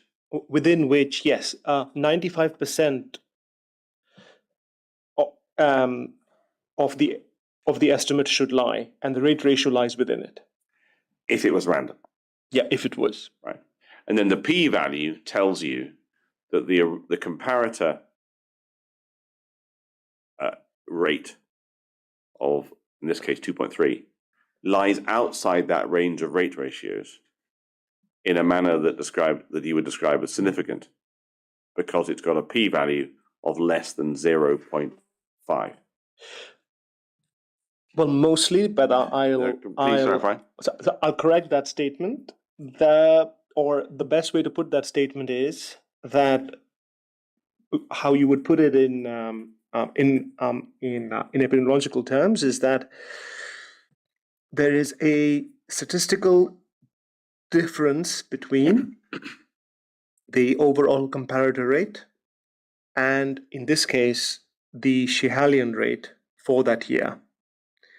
And that statistical, the difference is significant because the p-value is less than 0.05. Okay, now what I'm proposing to do now is actually to move to the next chart, because if I understand correctly, the comparison you actually want us to look at is on the next table. Yes. Right, the next page, please. So we could zoom this in so it fills the whole of this panel of the screen. It'd be helpful. Now, you've entitled this Dr. Chaput's Schehalian instant rate. Now, to be fair, would it be fairer to describe this as a Schehalian instant rate inspired by Dr. Chaput? It's not actually her rate by year. Yes. So yes, it is inspired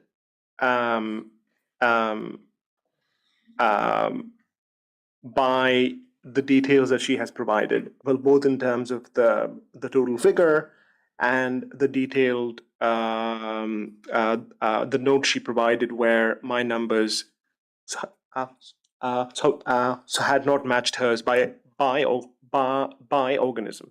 So just to get her, I mean, I don't know whether she's watching this, but if you got the same total number of organisms as her, 159. Yes. Yes. And you hope you've got the right number in each year that she would be happy with. You don't actually know that, but you've based it on her table to do that. Yes. I mean, she could have calculated an annual rate in her document, but she didn't do that. So you're working out one yourself. Yes. Right. And the new overall comparator rate takes account of this new Great Ormond Street incident, which uses the right-hand column as she proposes. Right. So what I want to do here is to understand what this actually tells us in your mind. Sure. And then to interrogate it in more detail. So using the first row as an example, you walk us through the 2015 row, explaining what each column is trying to tell us and what the conclusion you reach at the end of this row is. Yes, sure. So for 2015, so I'm going to go from left to right. Yes. For 2015, so column 2, we have a rate of infection that is calculated per 1,000 admissions using the information we have on Dr. Chaput. Yes. And that rate comes to 2.30 per 1,000 occupied bed. Per 1,000 occupied admissions. Yes, that's correction. Yeah, per 1,000 admissions. So for that year, then corresponding to that figure, we have the new overall aggregated rate, which, to remind everyone, so takes into account the absolute values of the new gauche incidence using the 14-day dedupe column. And just to recap, it also includes your assumption that the others have deduplicated. Yes. And it includes your treatment of 2016 in Leeds, which Dr. Chaput's criticised. That remains unchanged. It remains unchanged in that I do not account for, as in my response to the criticism with regards to the Leeds 2015 rate, it does not account for the admissions. I think it might be 16. So, sorry. Yeah. It doesn't account for? No. For the admissions. So it's the issue has been corrected. So for 2016, it will pull that number down, but not for any other year. Yes, absolutely. Right. So again, you've dealt with 5.53. What is rate ratio 0.42? So the rate ratio of 0.42, as we discussed, is calculated by or is a value of the difference between the new overall comparator rate and the Schiehallion infection rate for that year. So essentially, you're comparing 2.30 and 5.53, but as we noted, you don't run the rates, you run the proportion. So it's the numerator and the activity that makes up 2.30 being compared to the numerator and the activity that makes So up you're comparing 5.53. 4 figures, not 2. You're comparing 4 figures, absolutely. You're not comparing 2, absolutely. Moving right, CI low is the lower confidence interval value. So it's the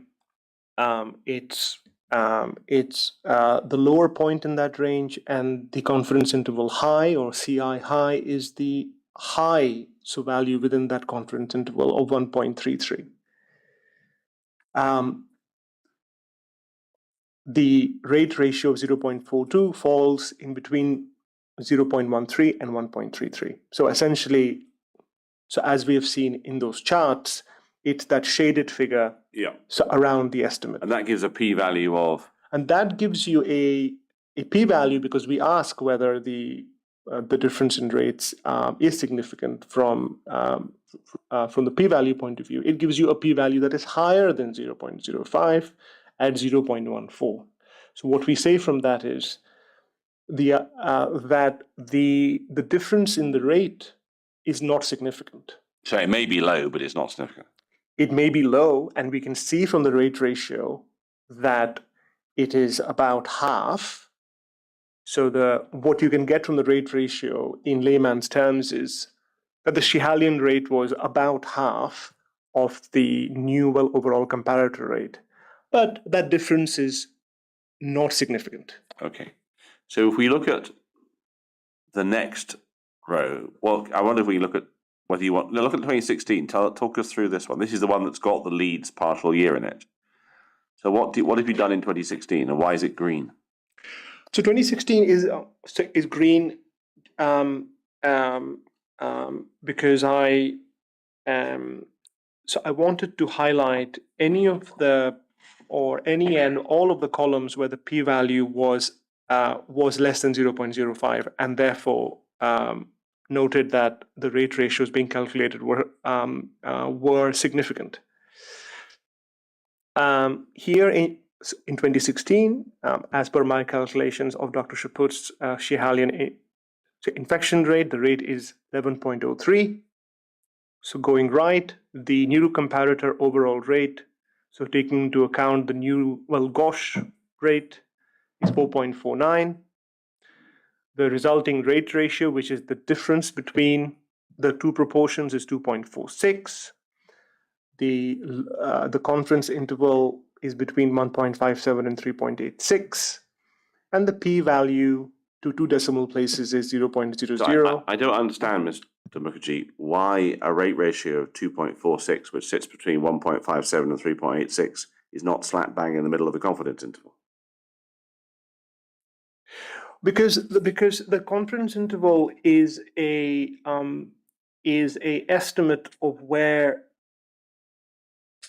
I mean, it essentially is trying to say is that 95% of the time, if you rerun this, so all those times that rate ratio should fall in. So it's not an average, or the rate ratio of 2.46 is not the middle value between CI low and CI high. CI low and CI high are giving you the range of estimates, and those two values will be closer together the more the data that the rates are based on. So how it goes is, if you have a lot of data, the confidence interval around the estimate will be really narrow or narrower as compared to if you have less data, where the understanding is that because you have less data, the estimate has high confidence intervals around it, saying that actually there is more variability in what that estimate No, I get truly that. is. The thing that's confusing me, and it may just me being not very good at this, is that if we look, I think it applies actually to every single row on the chart, the rate ratio sits somewhere between the CI low and the CI high value in every single occasion. Yes. Now,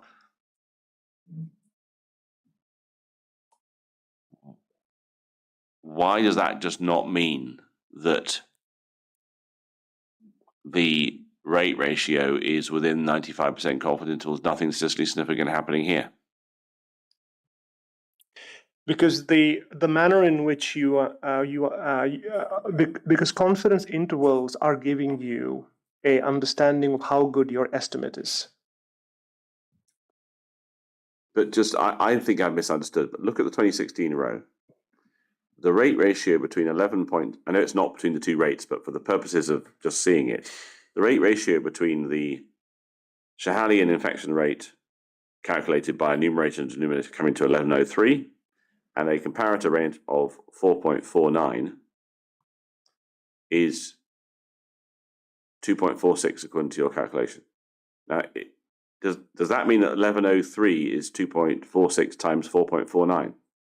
Not exactly. Oh, I see, right. Not exactly, no. Because that's not how it works. No, it's not how it works. The rate ratio is sometimes, if people don't go ahead and calculate from the rate ratio the confidence intervals of that estimate, and then the p-value will giving you the significance of the difference. So what we're not doing is simply looking at the rate ratio and checking it's out with the range of CII to CI. No, we're not doing that. Right. However much attractive we might have thought that the way. Yes, no, no, absolutely not. And confidence intervals are tricky things to get the head around, but confidence intervals are giving you a feeling of how good your estimate is, or how much value you can put on your estimate. Will that be determined to some degree by the size of the two comparator numbers? So higher those numbers. So, for example, for argument's sake, if we were comparing 1 divided by 2 to 3 divided by 4. Can I give you a slightly more accessible number for our purpose? Sure. Let's imagine that there was a comparator which had 100,000 admissions and 10,000 infections. Yes. And you were comparing it with something that had a similar size number of admissions and infections. So say 5,000 infections and 50,000 admissions. Yes. Would that produce a different CI low and CI high if it was the comparator was still 10,000 and 100,000, but the thing you're looking at is actually 1,000 and 5,000, a much bigger difference in size? Is it the difference in size between the comparator and the thing you're comparing that's driving this?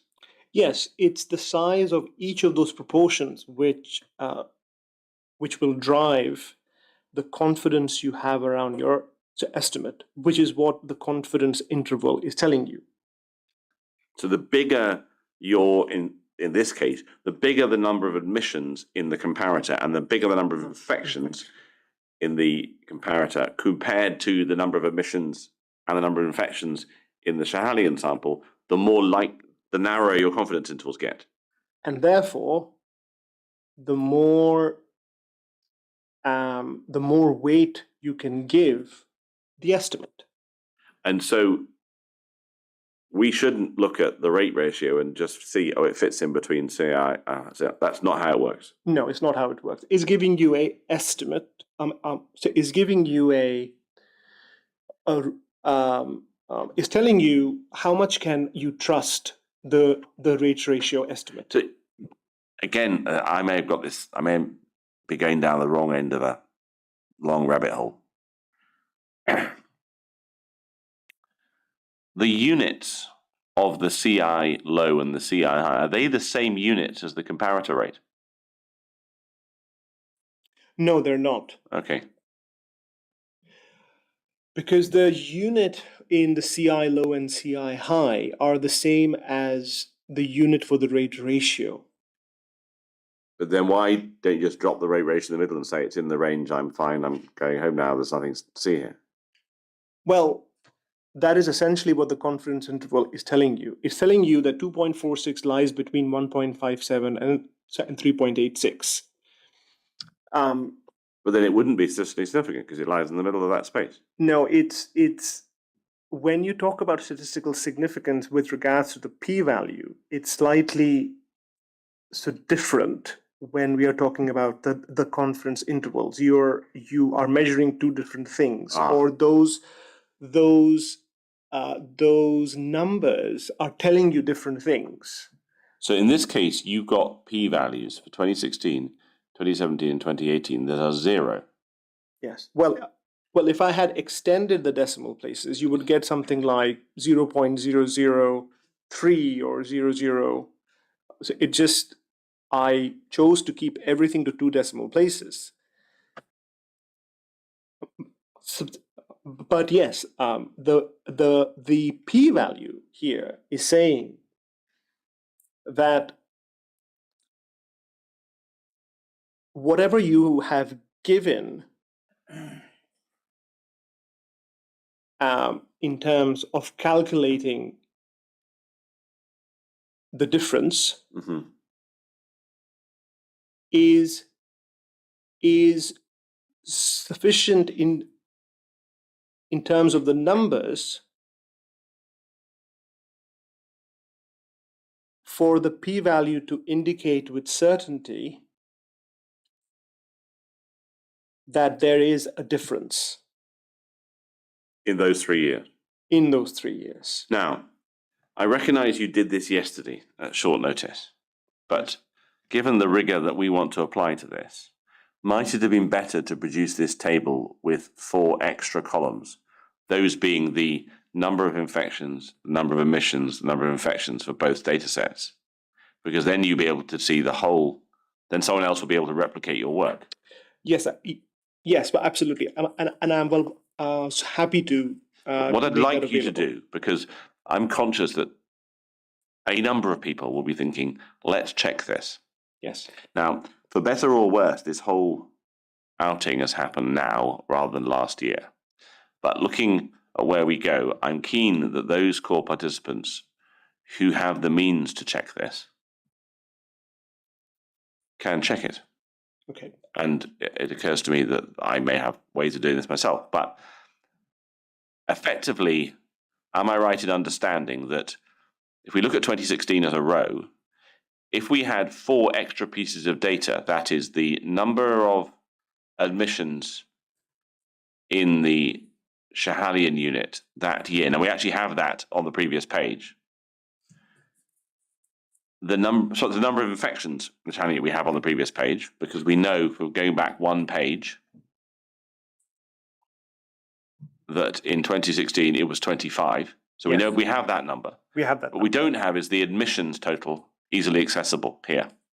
Not here, but they are the same admissions as the what was, I think, will put into my supplementary report. Yes, but they're not here. They're not here.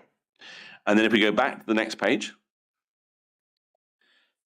for the comparators, we have the admissions somewhere in the supplementary report. Yes. But we don't actually have a total of the total comparator infection rate, do we? So not here. No. If we had those 4 numbers, would any trained epidemiologist be able to double check your calculations? Yes. Right. What I'd like you to do over lunch is to take this table 3 and add in those 4 additional columns.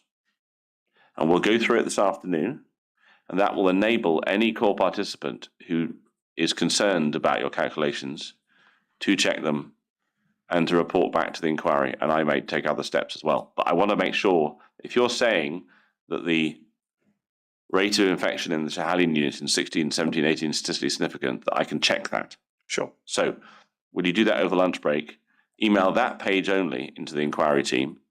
We will produce it as a 4th page to this document, and we'll talk about it after lunch. Sure. But assuming that nothing changes with your calculations, is it effectively your evidence that by taking Dr. Chaput's inspired by Dr. Chaput infection rate and comparing it with the overall comparator rate, taking account of the Great Ormond Street rate, that there is a statistical significance in those 3 years? Yes. Now,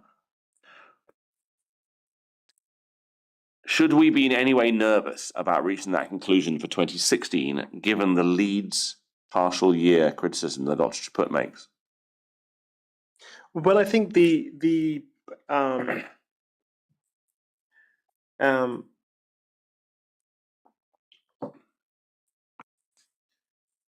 are always caveats to this, and what I would say is, for to avoid any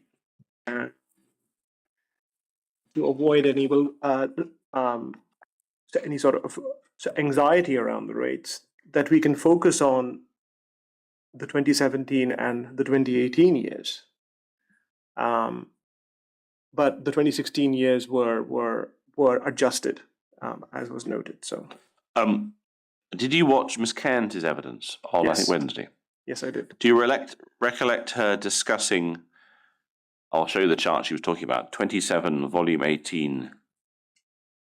Oh, that one, page 3, yes. So we discussed this with her in evidence, Yeah. and I have it noted that she thought the important thing that could be useful from your exercise was the trend Yes. in the overall Schehallien rate and the trend in the overall comparator rate, and she felt that was helpful. Yes. She didn't, I think, feel the numbers themselves were important or useful. How do you respond to what she said? Do you watch the evidence? How do you respond to that? So I agree. So I concur, because what this inquiry has had to deal with is a lot of the differences in the definitions. A lot of different admission figures for the activity. And in keeping with why in my initial reports from last year, my focus was on the trends, was that what we can see from here is that the overall comparator institution rate, so essentially, if we had eyes on the ground live from 2015 to 2022, and we could by some magic be looking at these 4 hospitals, we'd be seeing the fact that their rates of infection are their overall rates of infection are stable, with a very slight hike, if you could even call it that, so visually from 2016 to 2017. But so overall for the entire period, the dotted brown line is really straight. And now that we have established that, you can, so as we have done here, overlay the overall Schehallien rate. And you can see that first of all, you can see that that rate is not stable. That it starts off. Well, let's go back and look at your table. So that's the new document, page 3. It's not visual, I know, but these are the numbers you Sure. want us to use.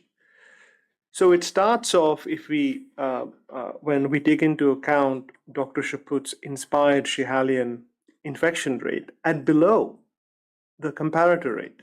So at 2.3 per thousand admissions for environmental infections, where it is clear that the comparators were having a lot more infections as compared to the Schiehallion. But it's not statistically significant. But it's not. Not high enough to be different with a significance value. Right. But then we see this change in that the Schiehallion rate then goes up to 11.03. But for that year, the comparator rate remains fairly stable at 4.49. Go one step further for 2017, the Schiehallion rate goes up again to 20.25. Now it doesn't mean that everything is well with the overall the comparator rate, because one could say that the overall the comparator rate also jumped from 4.49 to 8.10. So they are also having infections owing to environmental bacteria. It's not unique to the Schiehallion. What is unique is, or what we can take from that is the difference. So while they jump from 4.49 to 8.10, Schiehallion jumped from 11.03 to 20.25. And therefore the ratio of the differences change. And then the Schiehallion goes down in 2018 to 16.29. The overall all comparators, for their reasons, see a dip as well to 7.92. Much smaller dip in some cases. Much smaller dip, but a dip nonetheless. And then the Schiehallion rate then continues to drop quite swiftly, 16.29 to 7.64, 4.57, and then it stabilizes somewhat. And in fact, the Schiehallion rate ends up below the comparator units again. So absolutely. So it's a representation, even when we take into account, or there is, to use that word, there is a high level of concordance in the trend that these numbers would